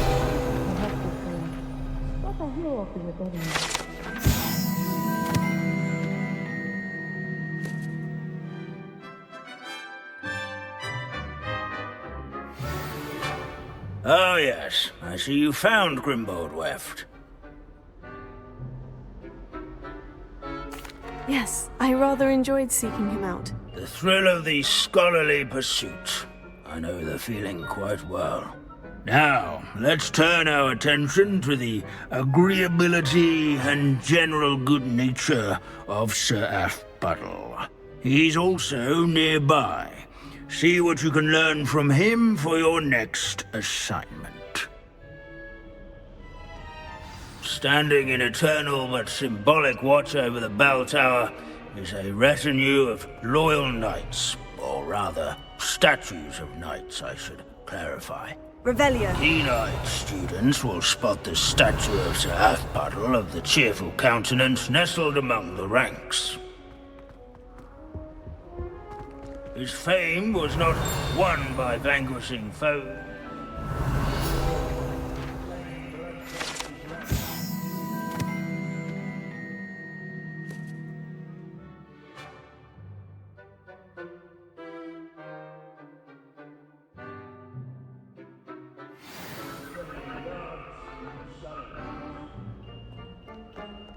Warm and approachable demeanor was celebrated by old friends and newcomers alike. Professor Binns, I found the statue of Sir Athbuddle. Ah, well done. Alas, Sir Athbuddle's affability was his undoing. Died instantly trying to befriend a basilisk. Eye contact is not always to be encouraged. So beloved was he that even some goblins mourned his passing. Of course, that did not bode well with the rest of the goblins, most of whom could not abide mourning the loss of a wizard.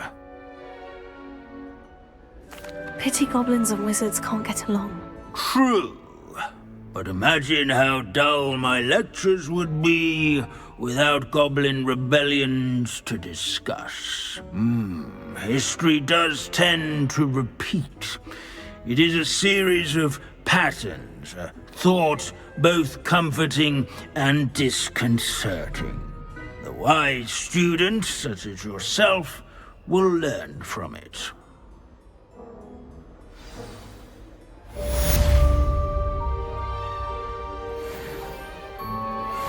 History is written by those who do their schoolwork, so they say. Or at least, I like to say that.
Some exciting news to share.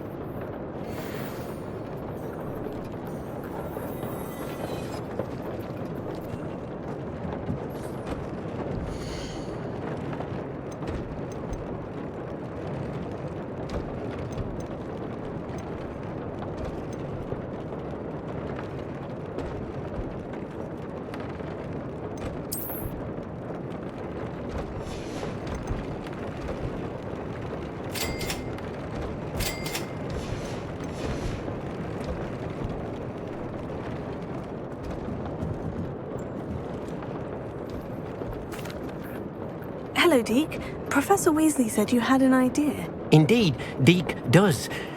Deke knows that you want to learn about all sorts of beasts, and Deke recently heard rumors of a phoenix nest in a nearby mountain. A phoenix nest? I wonder if it belongs to the phoenix Natty mentioned, the one Harlow and the poacher pack are after. Deke would not doubt it. If Deke has heard of it, surely the nasty poachers have as well, which means it could be in danger. Sounds a bit dangerous. I'd rather not risk running into poachers again. Deke believes it is worth the risk. So majestic a beast should not fall into such vile hands. Deke is not sure why, but Deke feels that saving a phoenix might help to make amends for what happened with Deke's prior master. Deke hopes that you are able to find the phoenix and bring it to the room where it will be safe.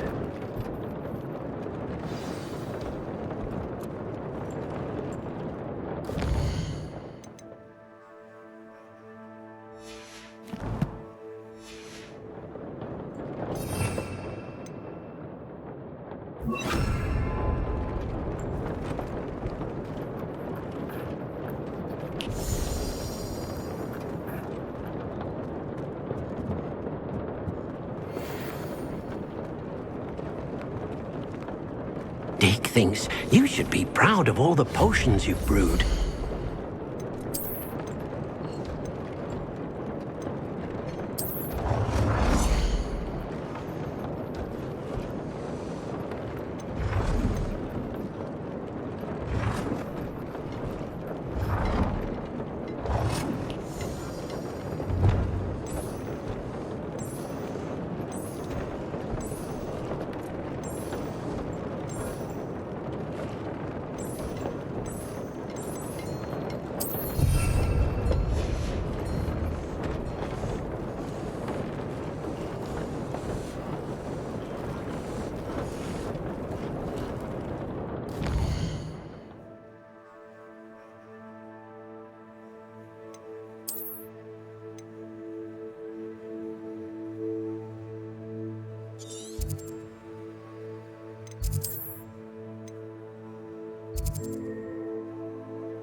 What are you up to now?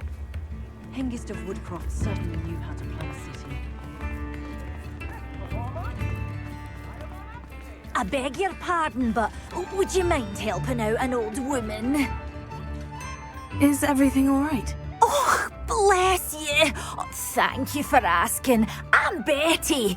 Betty Bugbrook. And no, everything is not all right. It's my dear friend Hazel. She's in trouble. Hazel? Yes. Oh, she's a unicorn. Known her for years. She doesn't like to leave the forest, so I visit her once a week to brush out her mane and bring her some treats. Her coat is glorious. Well, the last time I saw her, we were violently attacked by a pack of wolves. Hazel, loyal friend that she is, leapt in front to protect me, and in the process, I fear she may have been injured. I'm sorry to hear that. I want to help her, but she seems to have gone into hiding. Out of fear, I'd imagine. I know you Hogwarts students learn a fair bit about caring for beasts. Perhaps you could find my unicorn friend and get her somewhere safe so that she can heal. How did you become so close with the unicorn? It was luck, truly. I came across her when she was a little golden foal. Didn't even have a horn yet. Oh, she trusted me straight away. We'd play together for hours. Oh, I do hope she'll be all right. Unicorn hair is a valuable wand core, and I suppose losing a hair or two mightn't hurt her. But I'm terrified those poachers will want her for her blood, to keep themselves alive. And that is more than I can bear to think of. I'll keep an eye out for your unicorn friend and take her to safety if I see her. Oh, you've a good soul. I can always tell. Please, don't risk your own safety, though.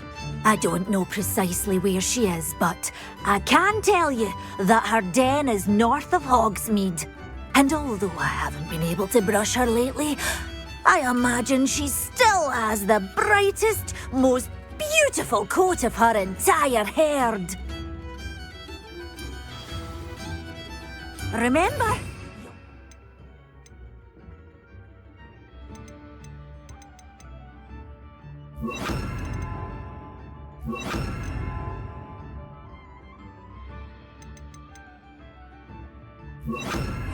A brilliant coat. Oh, and be warned, she's a stubborn girl. She may need some convincing to come with you. I need to look for a unicorn with a beautifully bright coat. Sounds as if she's in trouble.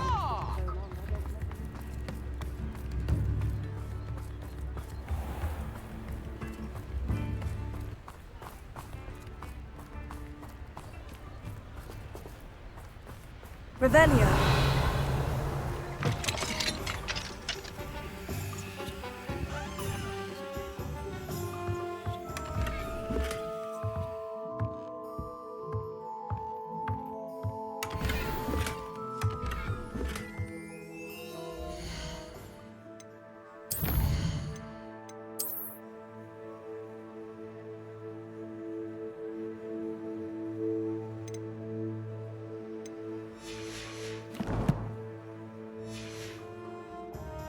Revelio.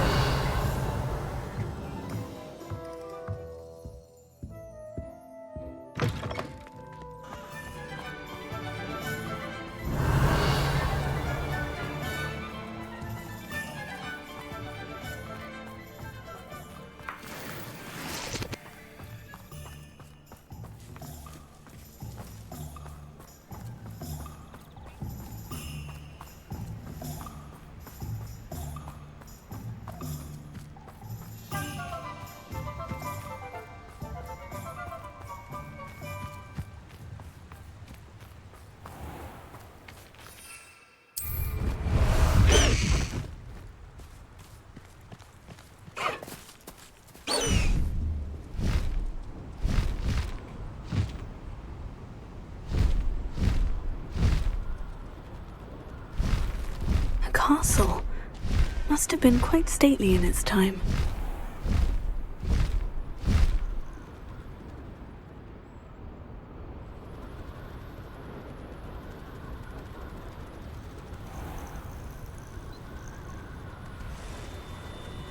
Hazel must be here somewhere. Slow down now. There we go.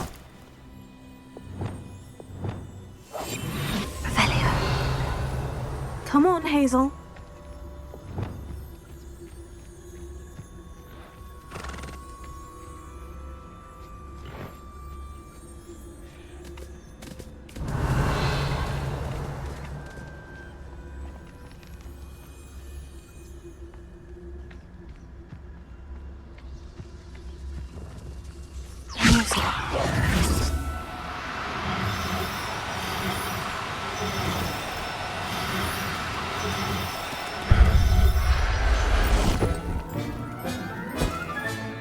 I can take Hazel back to a vivarium now.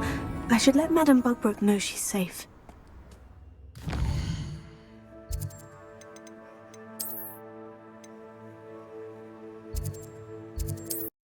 How nice to see you, my young friend. Potion. Something indispensable. I'd be satisfied. Did you find my pointy pony? Madame Bugbrook, I found your unicorn friend, Hazel. Oh, what a relief! Is she all right? Are you all right? Do you have a safe place for her to stay? We're both fine, and I have a safe place for her at Hogwarts. You've a kind heart, you do. I'm relieved and thankful that you'll take care of her.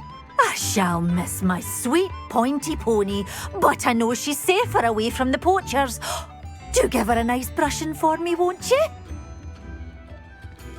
Take good care of Hazel now.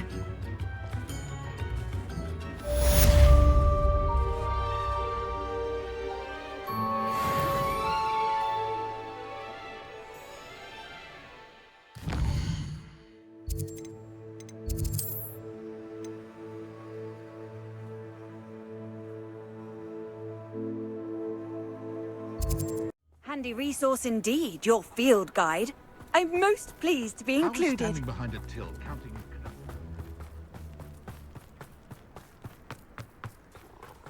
It's like a place right out of a storybook.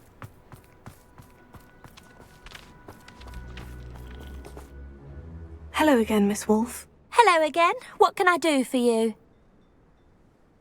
What do you have for sale? Do you know what you might be looking for? Oh, you'll like that. I guarantee it. Thank you for your business. Hope you'll come and see me again.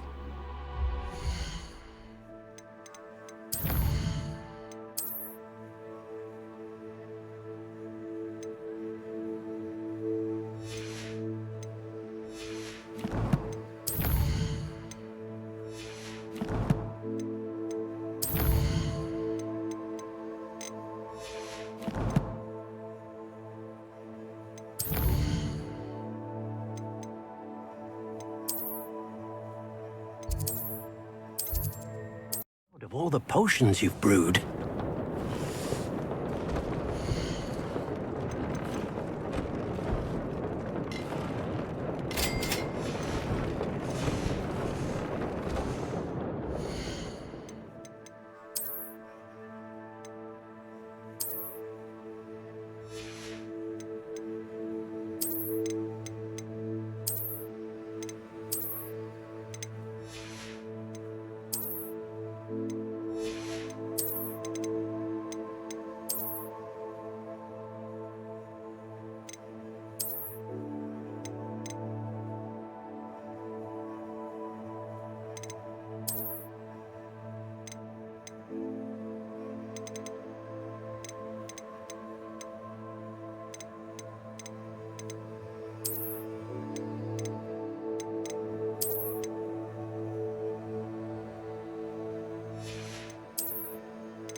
What are you up to now?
One of the best meals I've ever eaten.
Most goblins in my family worked in the mines at one time.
Someone there?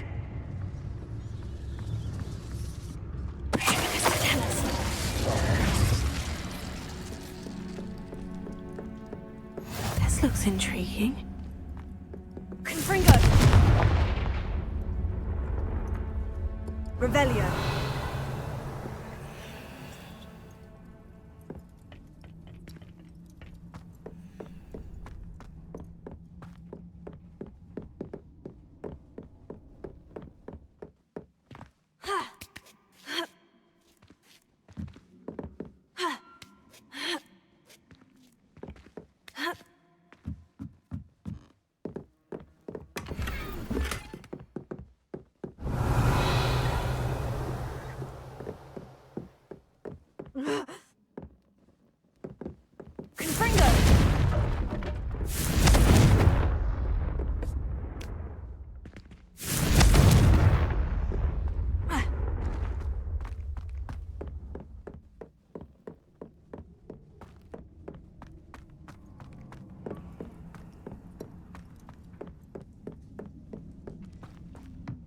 Used for better things than this so-called patrol.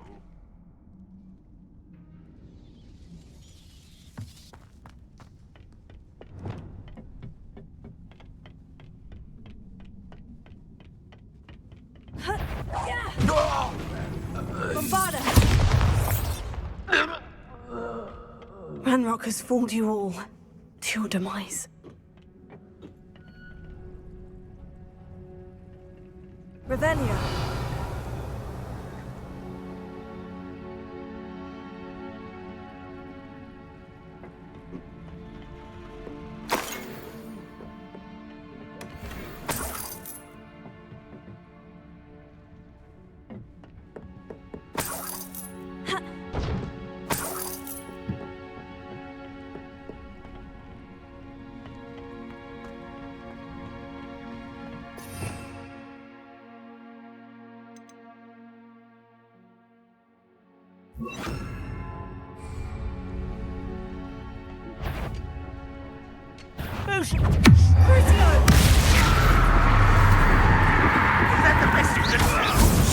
When he's going to give up?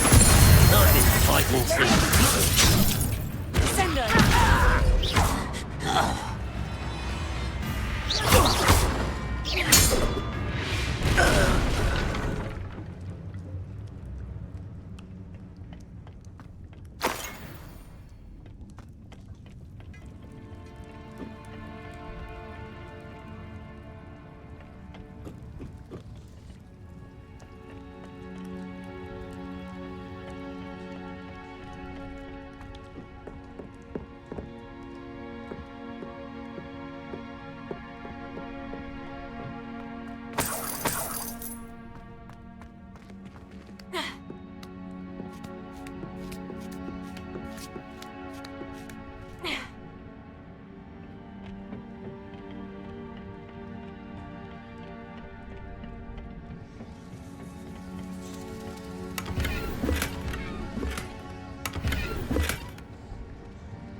Revelio.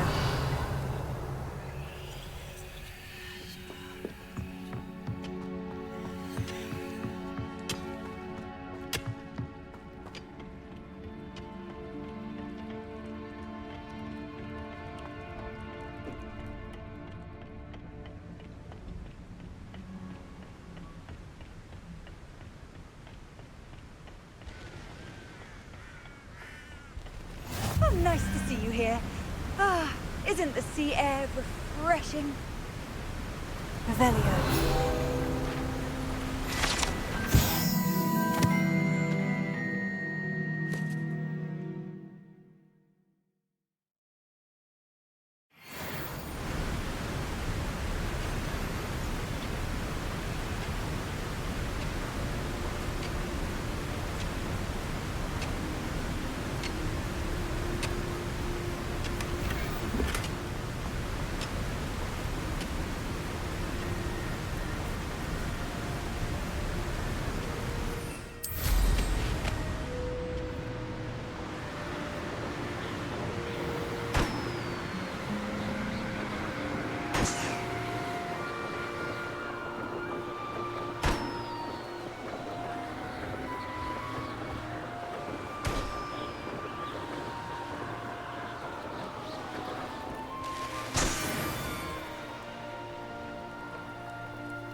What I wouldn't give for a cup of mushroom tea.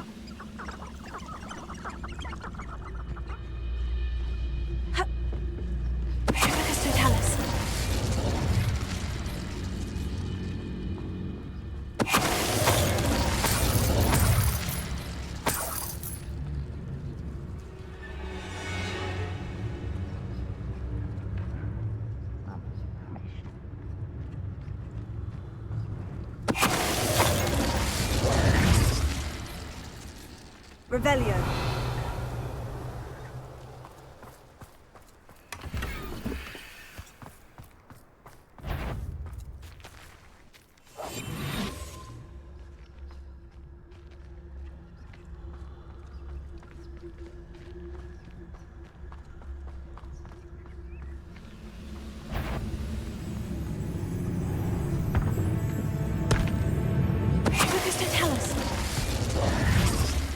You only have Ranrock to blame.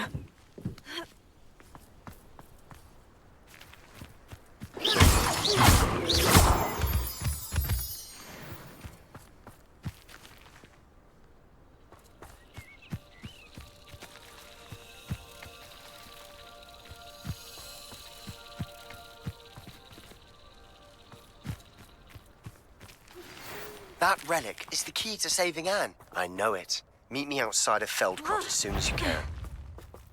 Confringo! No! Tego! Stop it!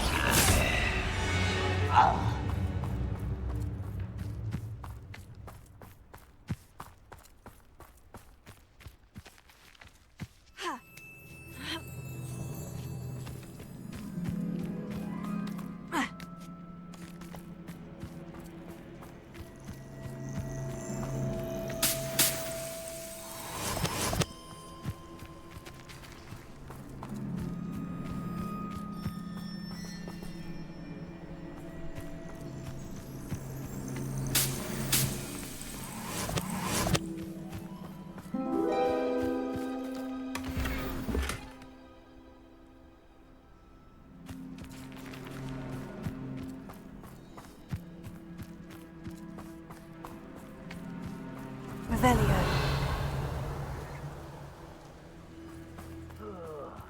Do with a nice mushroom stew about now.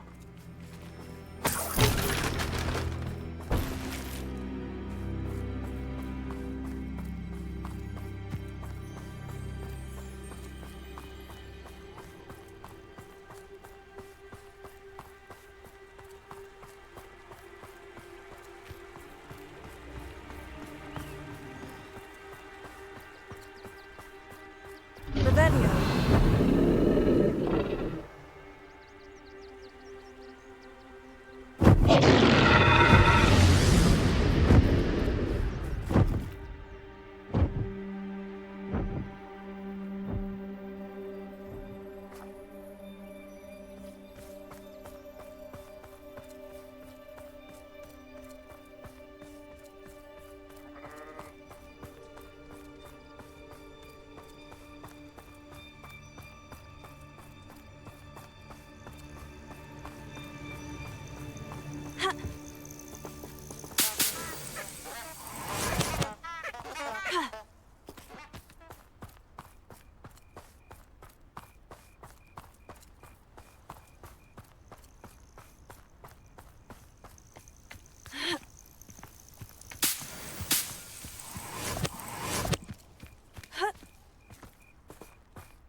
Potato! Confringo! So close. Confringo! Incendio! You'll need to be quicker than that. Incendio! Incendio! Confringo! What have you done?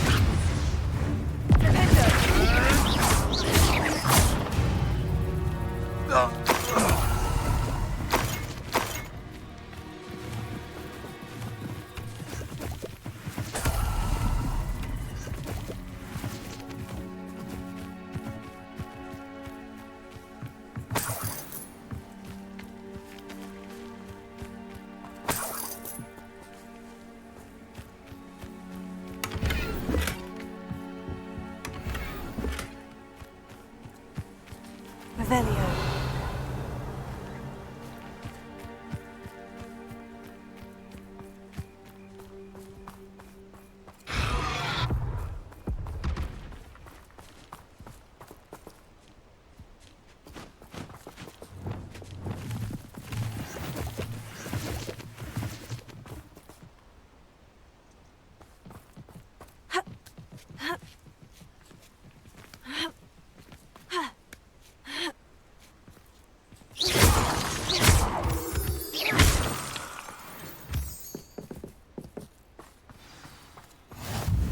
handy resource indeed, your field guide.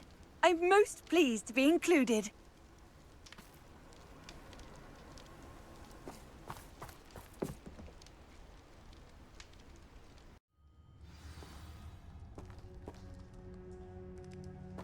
Blockade. Brookwood's poachers are already here.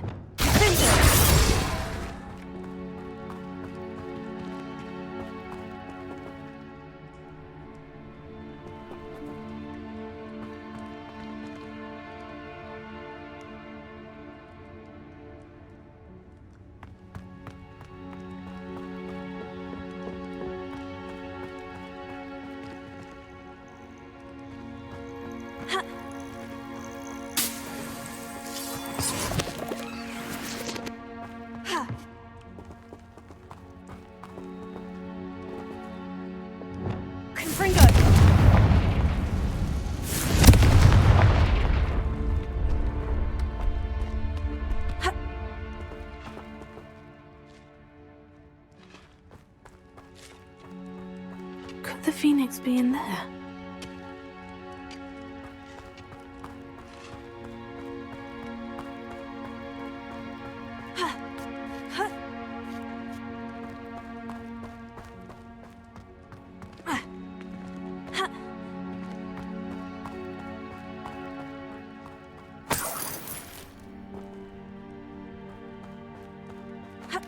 These can turn to rocks, do you?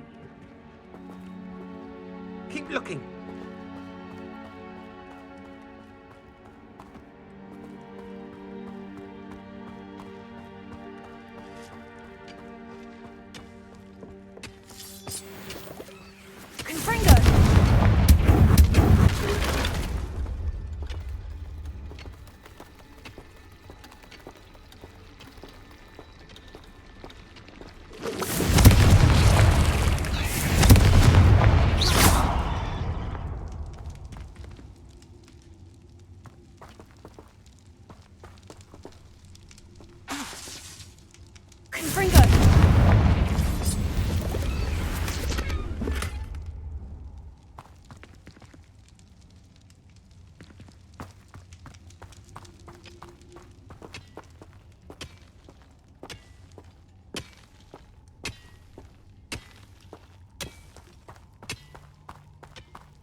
Bombarda!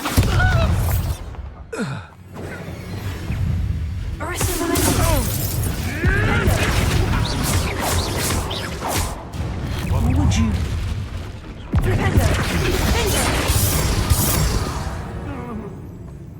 It's shameful what you've done to helpless beasts.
supposed to keep a phoenix from getting past us.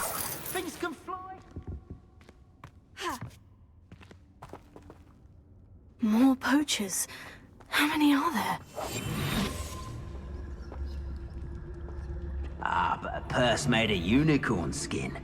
That fetches a few galleons. I dream of making a better world for me.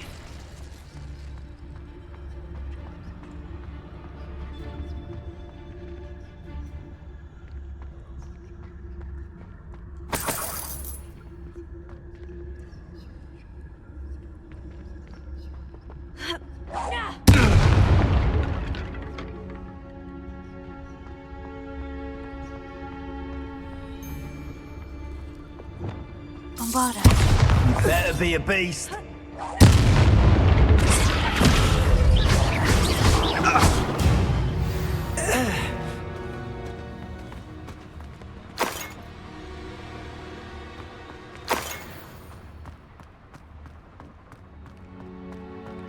Revelio.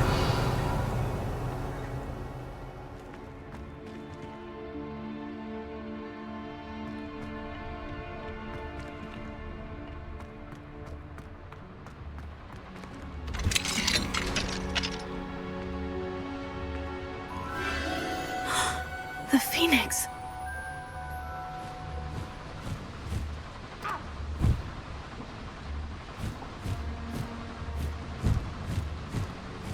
It almost seems as if it wants me to follow it. I need to find it before the poachers do.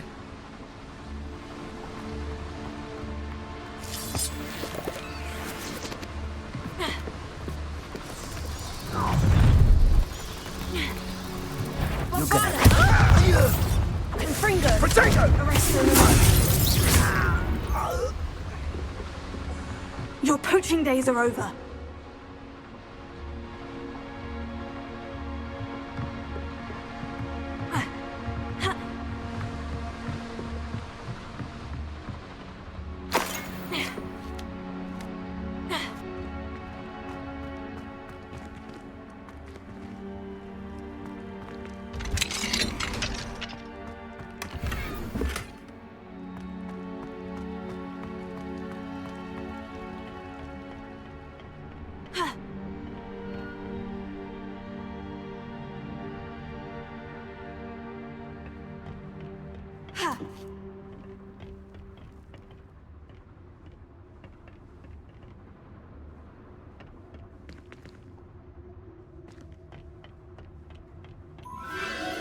There it is again.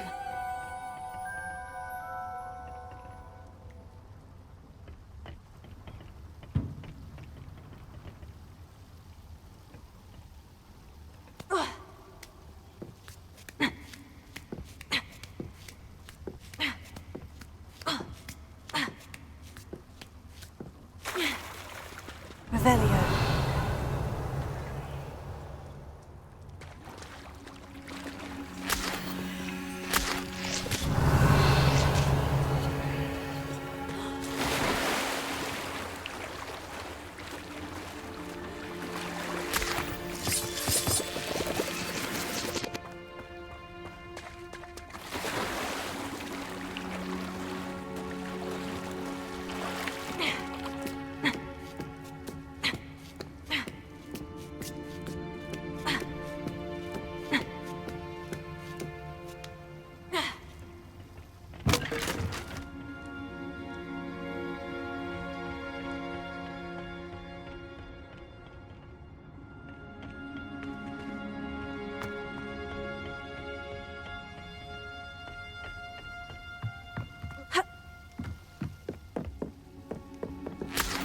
Revelio.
You're a deadly great spider.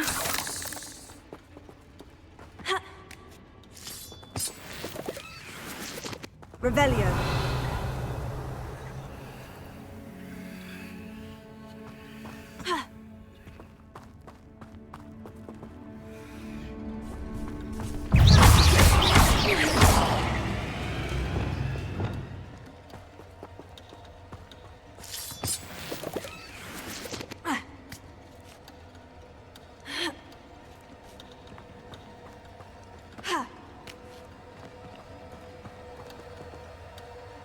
Revelio.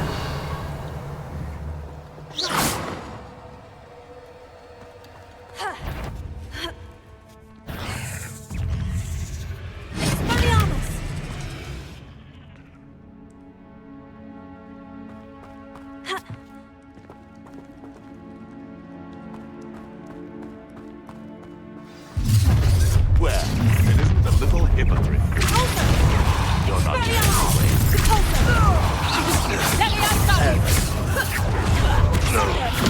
A lucky shot! Done. Leviosa.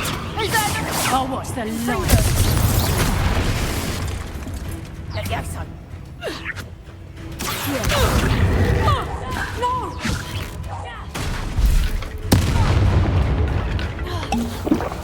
Levioso! Revelio. That was for Highwing. The beasts are safer now.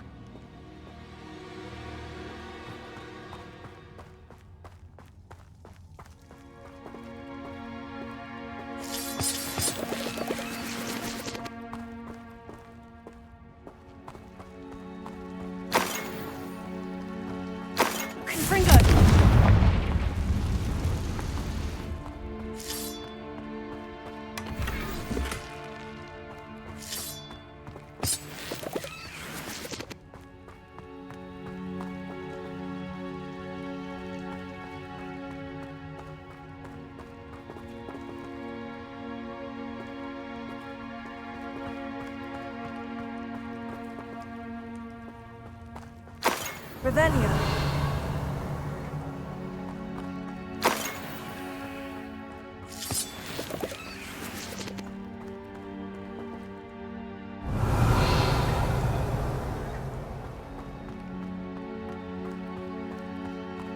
Confringo!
I'm here to help.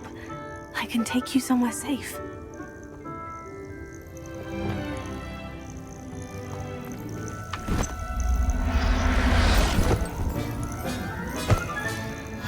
Let's get you back to the room. Deke's going to be pleased.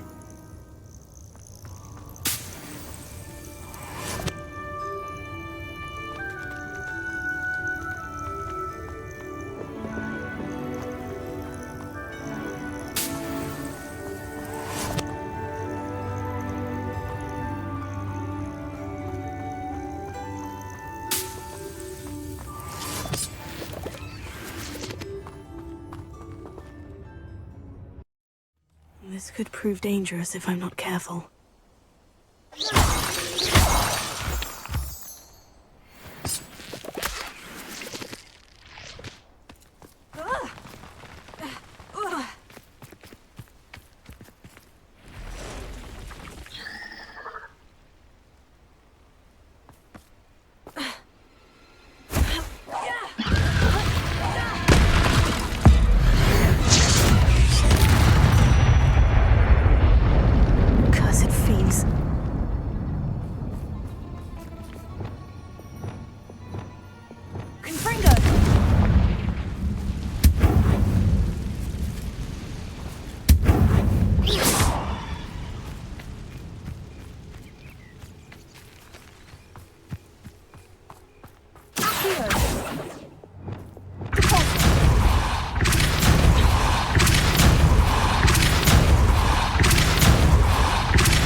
Revelio.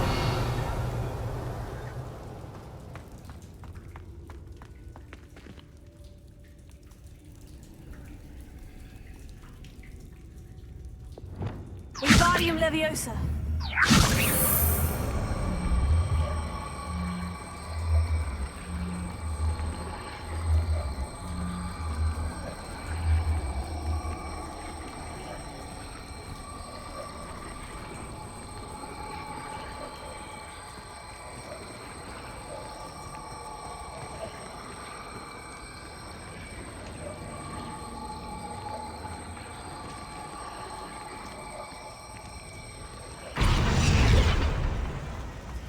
Revelio. I should investigate.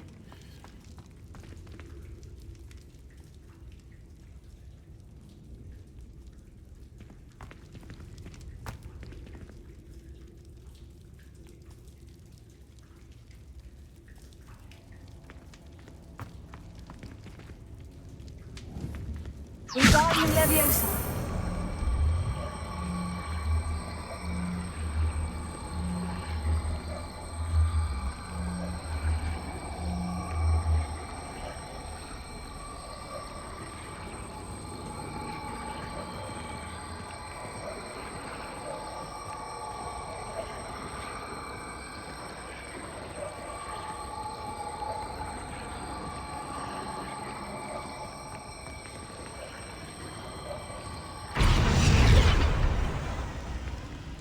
Wingardium Leviosa.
Wingardium Leviosa.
Off on another adventure, are we?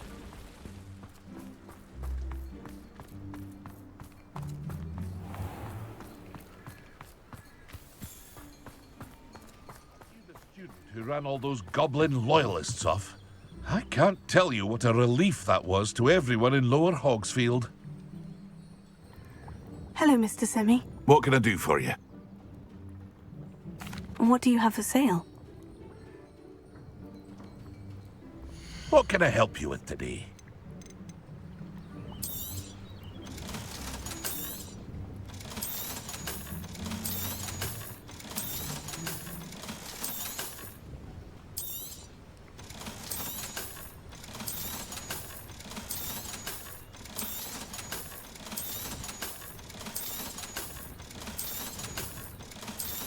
Aren't you one of the students who saved little Archie Bickle from Rookwood's lot?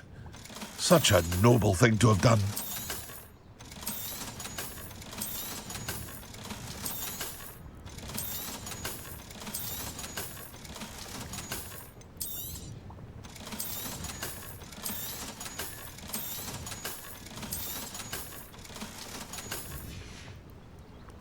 I hope to see you again sometime.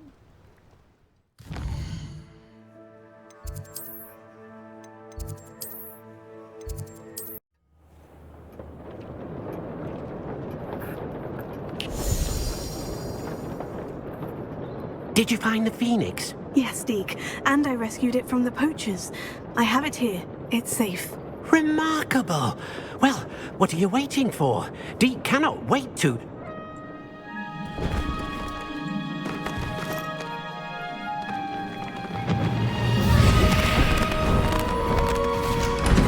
My heavens!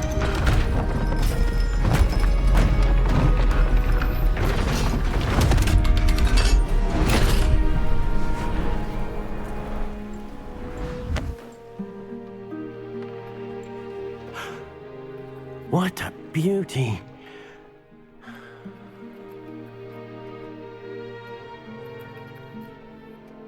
You keep it close.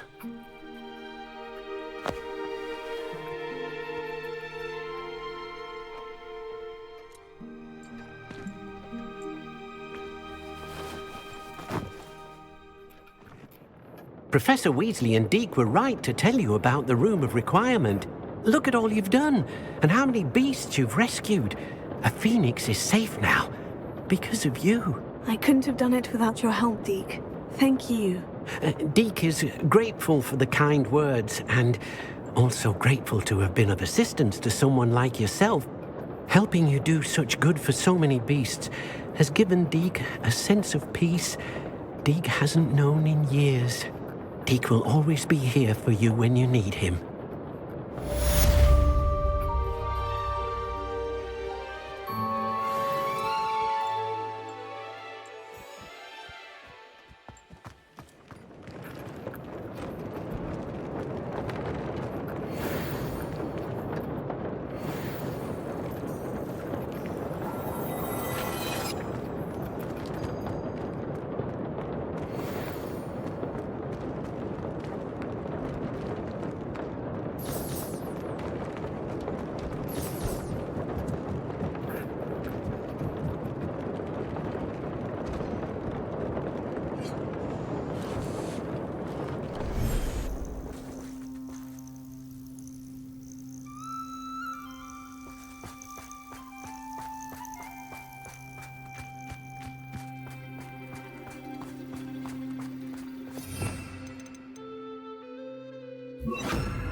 Wingardium Leviosa.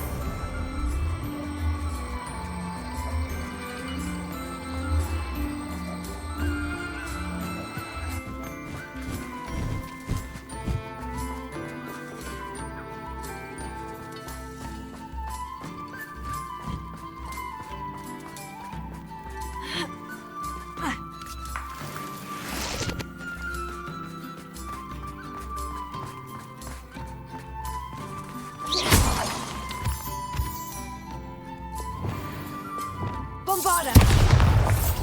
Confringo!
question. A lost relic from a catacomb which requires a dark sacrifice. I know how it sounds, but if this can help you, it's worth the risk. Does Ominous know about this? He helped find the scriptorium where we discovered Slytherin's spellbook. Very well. If Ominous will be there, I'll meet you. We don't have much time. Solomon wants to leave Feldcroft. What? Leave? Never mind. You need to stall him. Buy us time, Anne. Please. I shall do my best. I'll be in touch. Solomon can't take Anne from Feldcroft. Where would they go? When would I see her? Sebastian. I can't believe my uncle wants to leave Feldcroft. Anne's going to stall him. She must. We need time. Time? For what? I've learned more about the relic. I cross-referenced Slytherin's spellbook with everything in the library on relics and dark sacrifices. That's when I realized something. I believe the relic will only work inside the catacomb. So we have to get Anne to the catacomb and then conduct a sacrifice. Seems risky. It'll be worth the risk. Our biggest hurdle may be convincing Ominous. And we'll only give this a chance if he's on board. And we have to keep all of this from your uncle. If he goes to the headmaster, we could be expelled. Let me handle Ominous this time. As for my uncle, he's not an Auror anymore. What he doesn't know, well, won't hurt us. Do you think your uncle would tell anyone at the ministry about all of this if he found out? If he found out, I doubt he'd go to the ministry. He didn't part ways with them well, from what I understand. He won't say, but I believe his strong aversion to dark magic has something to do with his time there. Anne thinks he once decided to fight fire with fire, so to speak, and resorted to using an unforgivable curse in a fight against dark wizards. At least that's what she thought she heard. When he realized what his job had led him to become, he left rather abruptly. So, I'm not sure he'd go to the ministry to report on his own family using dark magic now. Good luck with Ominous, until we meet again. I shall let you know when the four of us should meet at the catacomb. Look for my owl. See you soon.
They come after me.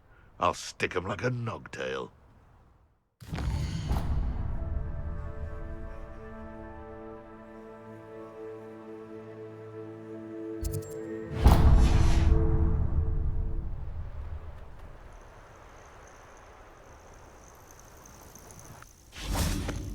Gah!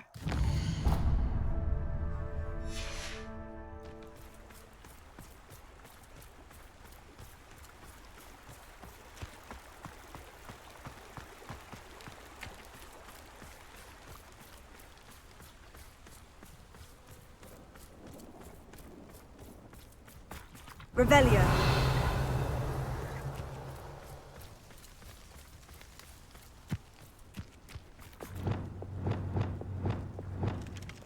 Bombarda.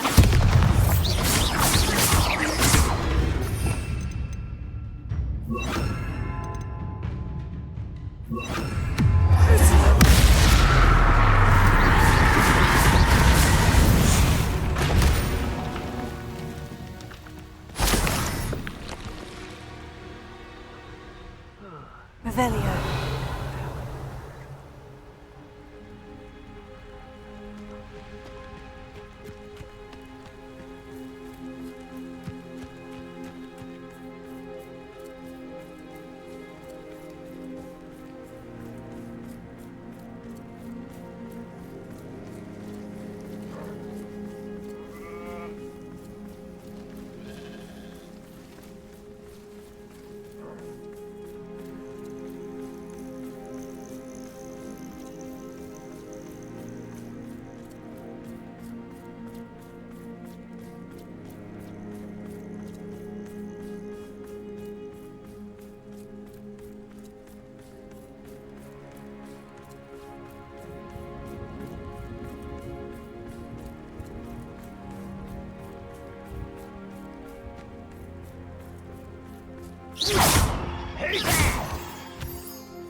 You've one less follower, Ranrock.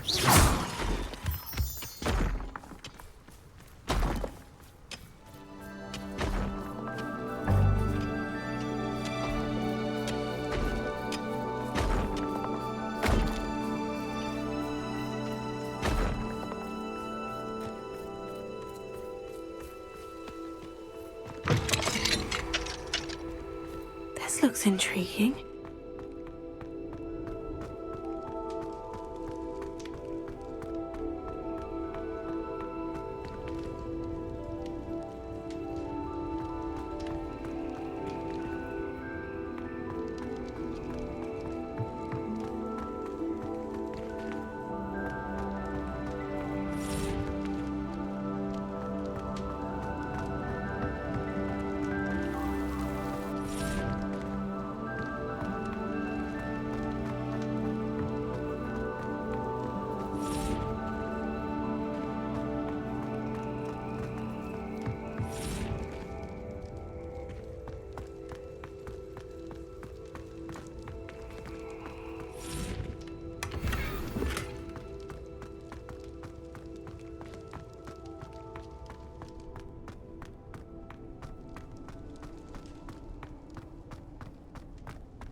Abandoned long ago, no doubt.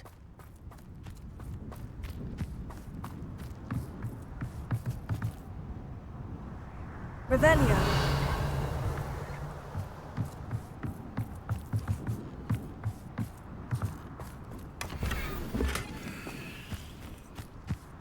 Could it be a Merlin trial?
Hello. Do you have anything for sale? That I do. The name is Rohan Prakash, and welcome to the oldest shop in the region. Is that right? How long have you been in business? Well, I've only been running it a short time myself, but my father ran it for many years before he fell ill. Oh, that's a shame.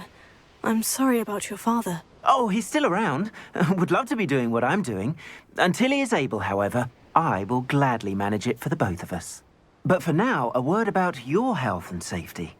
I assume you're as concerned as the rest of us about the Goblin Uprising, the Dark Wizards, even the Dugbox have gone mad.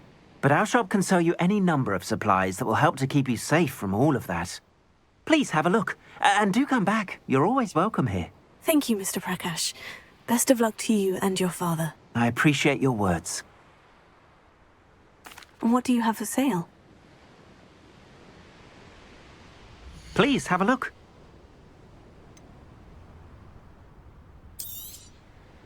An excellent purchase.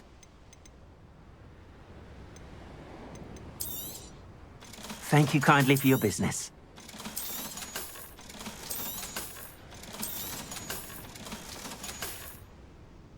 Thank you. I hope to see you again.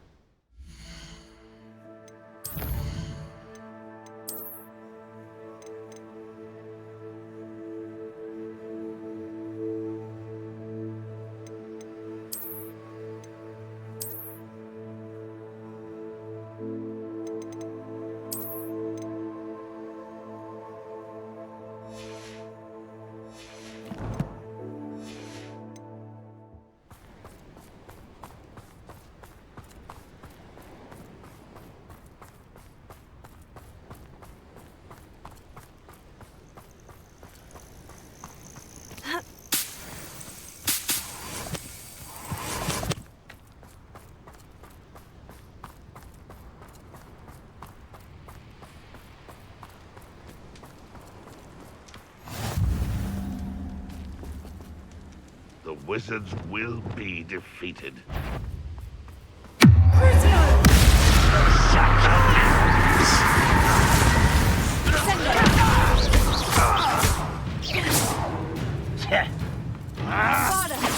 I won't rest until you're dead.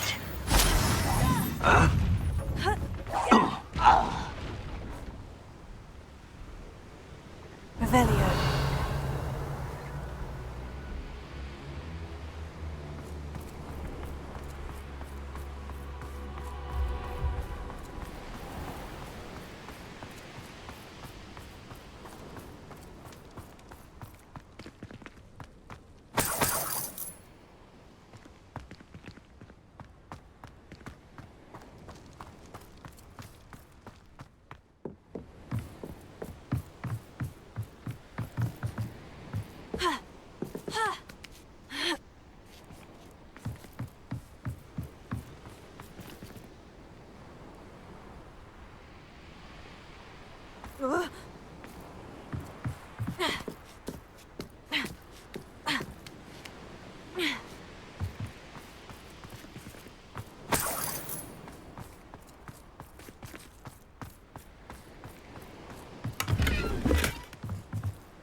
Someone...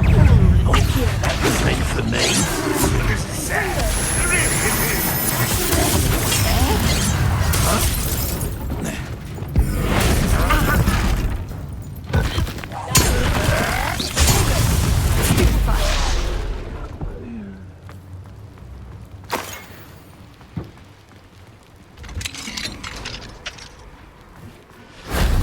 That wasn't so difficult.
A veritable gem in the Highlands, Maranweem. Welcome.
I should investigate.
least around here can sleep a bit easier now.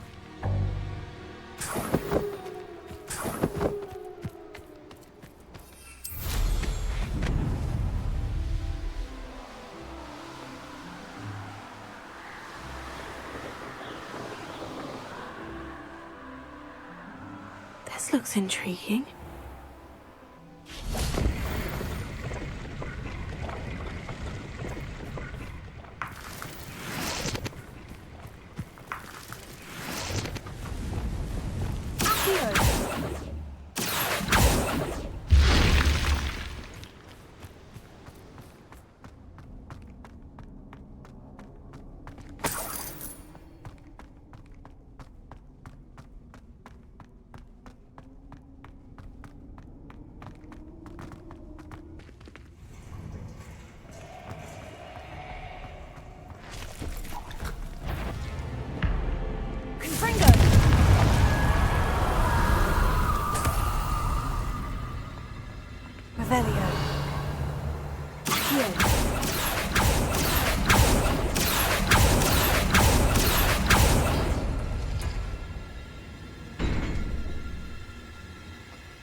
This could prove dangerous if I'm not careful.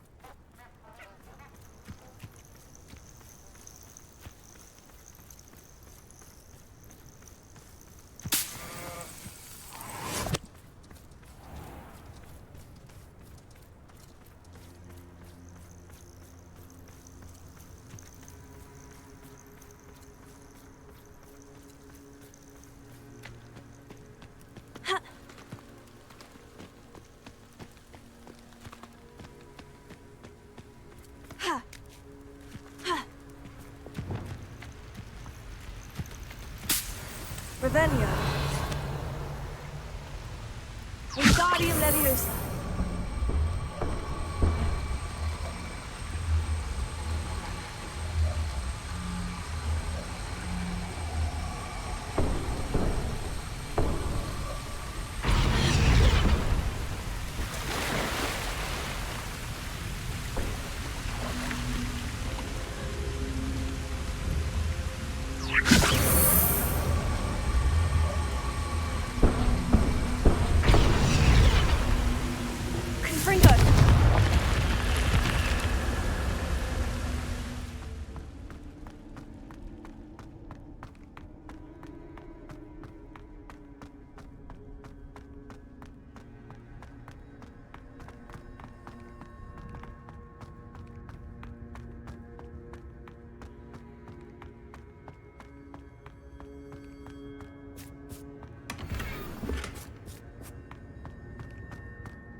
I should investigate.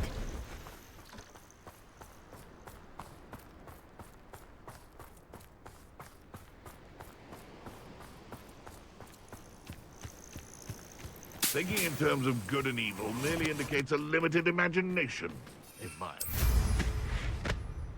You can feed a beast, or it can feed you. You get what I mean?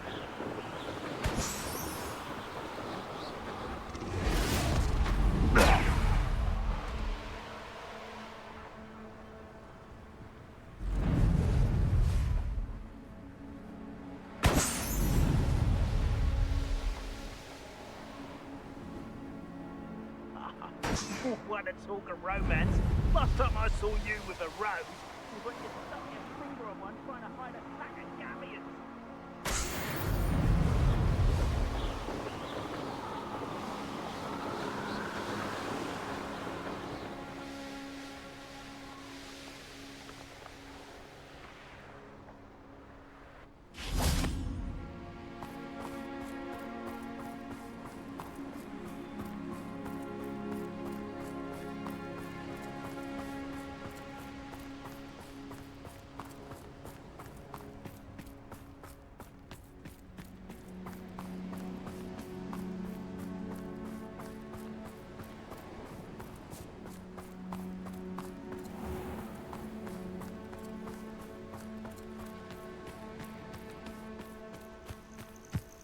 Best part of extorting someone is when I get to cast cruelty artists on them.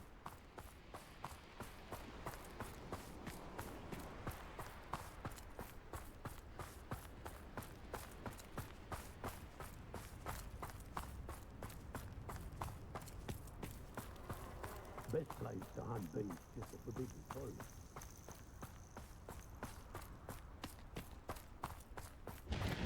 This looks intriguing.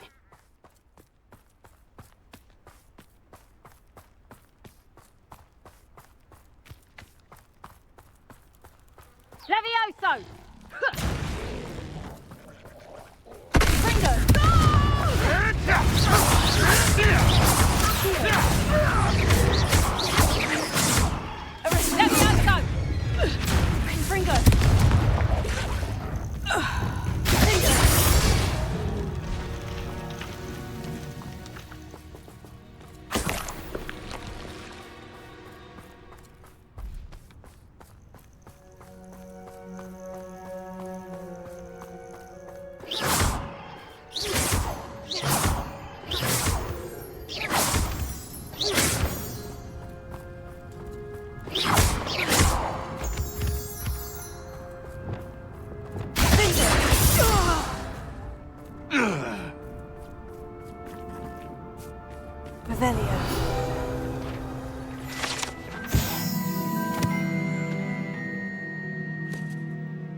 It's been ages since I've found anything worth...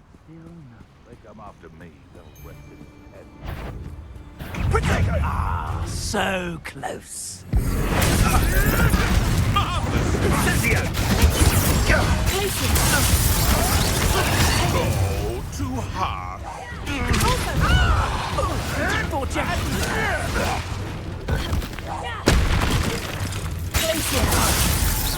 No! Rookwoods don't go down easy. Your poaching days are over.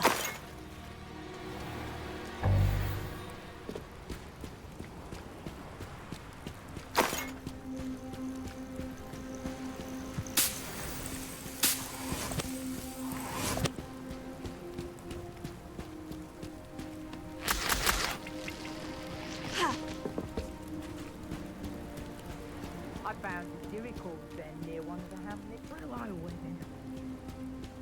One of the little bastards scratched me. I live just long enough to regret.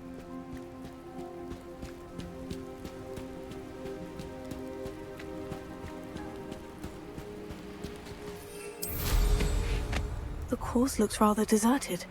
I hope everything's all right.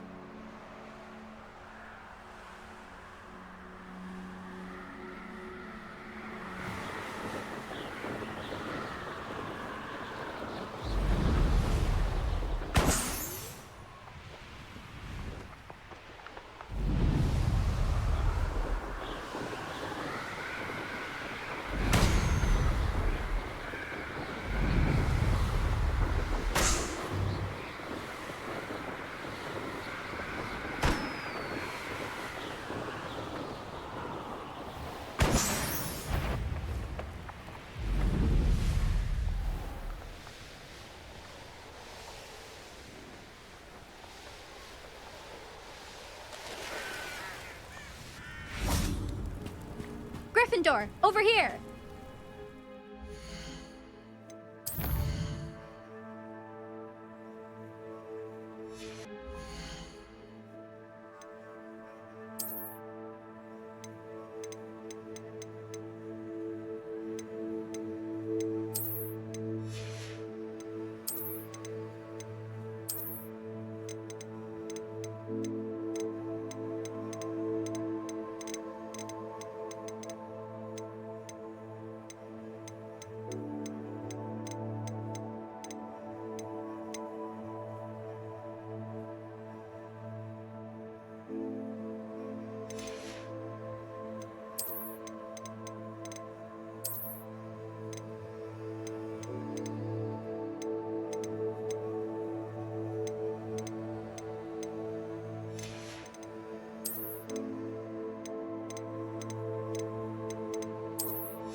Hello again, Imelda.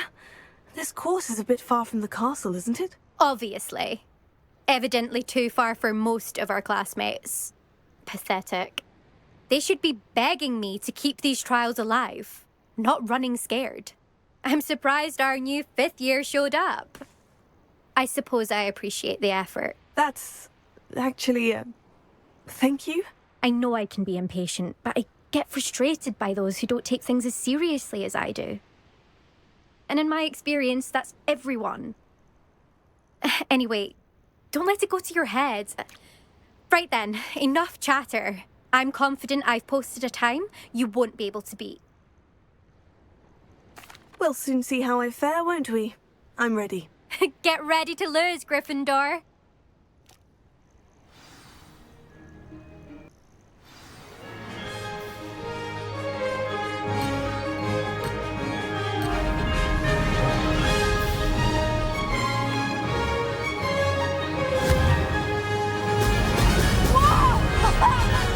Brilliant flying, if I do say so myself.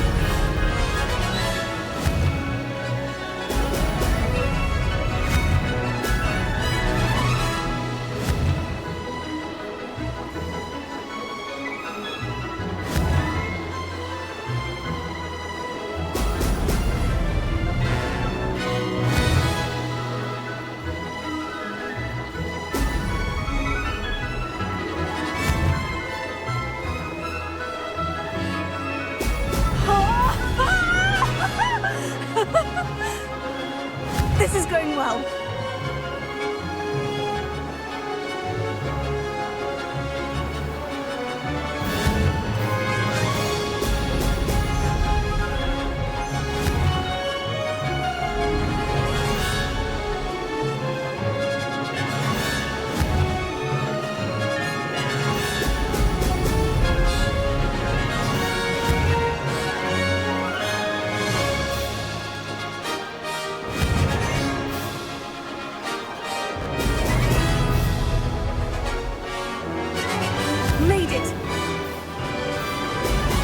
Excellent.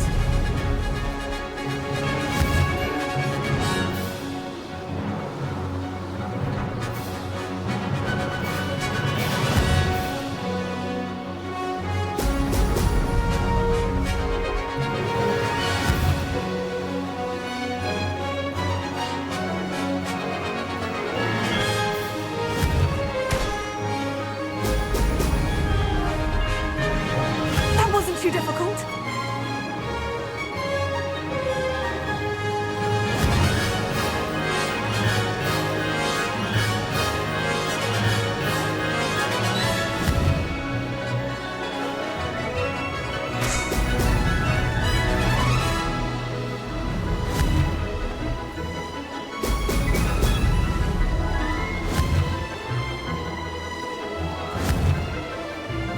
Excellent. Brilliant flying, if I do say so myself.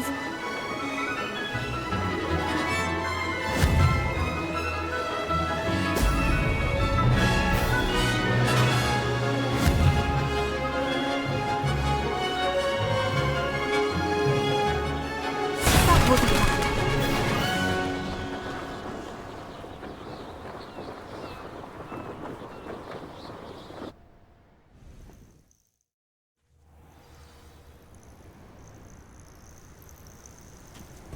Wasn't hoping for that. Not to worry. You'll have to do better than that if you want to top my time. This course is all about testing your ability to focus. Each turn requires a decision. Make one, then commit to it. Imelda Reyes, are you giving the competition advice? I wouldn't call it that, no. Just chatter between friends. That's all. Now, care to try again? I'm ready. Thank you, Imelda. Of course. Get out there.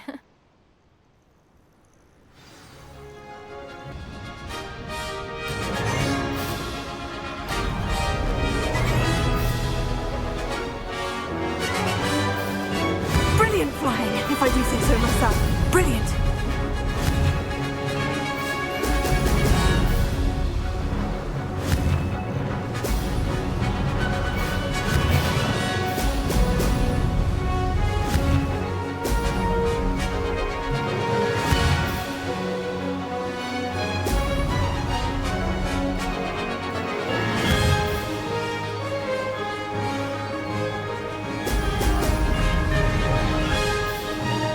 This is going well. Excellent.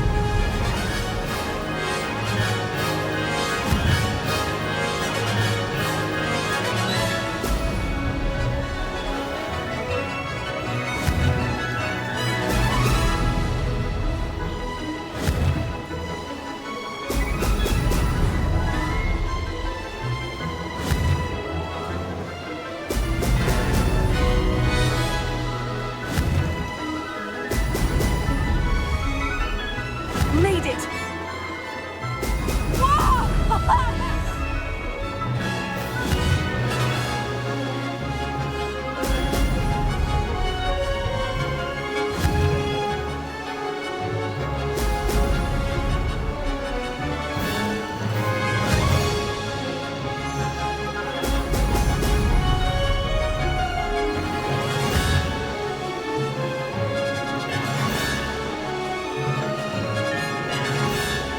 That wasn't too difficult. Brilliant.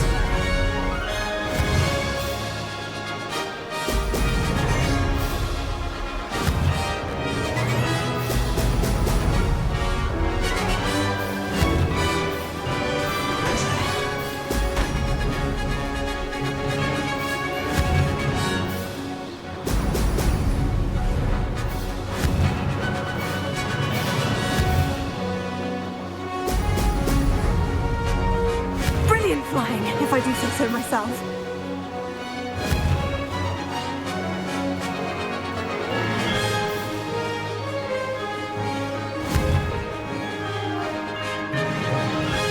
Excellent.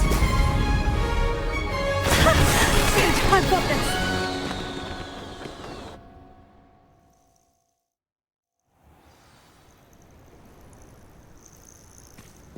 That was quite something. Impressive work today, but don't get too comfortable. I'll be on your heels in no time. My family's not going to believe the news when I tell them.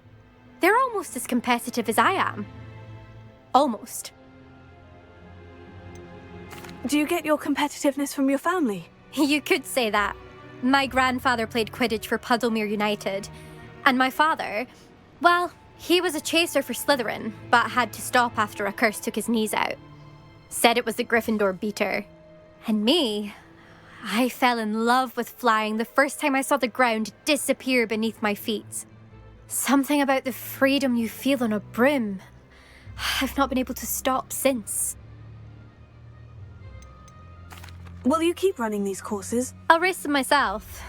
Don't want to get rusty. But I won't be dealing with time trials. You're welcome to run them too. Anyway, hope we find time to fly again soon. I take it you want to play for a team, but which one? And which position? I'm my father's girl. A chaser through and through. You'd know that if Black hadn't cancelled Quidditch this year. As for a team, it's the holy-head harpies I've always dreamt of. When I'm finished with school, I'll try out. If for some reason I don't get accepted, I don't know what I'll do. Herbology, perhaps? Because if that did happen, you might as well pop me and call me a mandrake. I'd never stop screaming. It's been fun competing against your records, Imelda. It has been fun. Glad you're here. 5th year. Not bad. For a Gryffindor. You take care of yourself.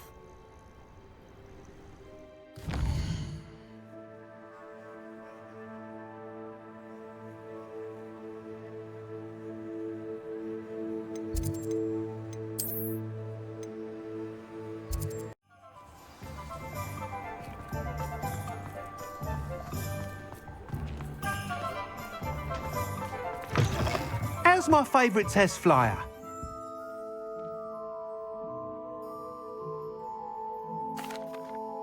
Hello again, Mr. Weeks. I set a new record at the South Course. Fantastic! Your broom performed well then? The best upgrade yet. It flew beautifully, incredibly nimble. But with the speeds it now reaches, I can feel the wind catching beneath the seat a bit, preventing it from reaching its full potential. Of course! Should have anticipated that. Exactly the kind of report I've come to expect from you. At last, I think I know what needs to be done for my final upgrade. What will you do after the final upgrade is complete? I aim to make Spintwitches the most sought-after shop in Hogsmeade. And I wouldn't mind getting back on a broom myself, just for the thrill of it. Couldn't be more pleased we made headway with the upgrades, proved the naysayers wrong, made all the hard work worth it. I shall look forward to speaking again. I'll be sure to send you an owl when I'm finished. Thank you again for your help. Couldn't have done this without you.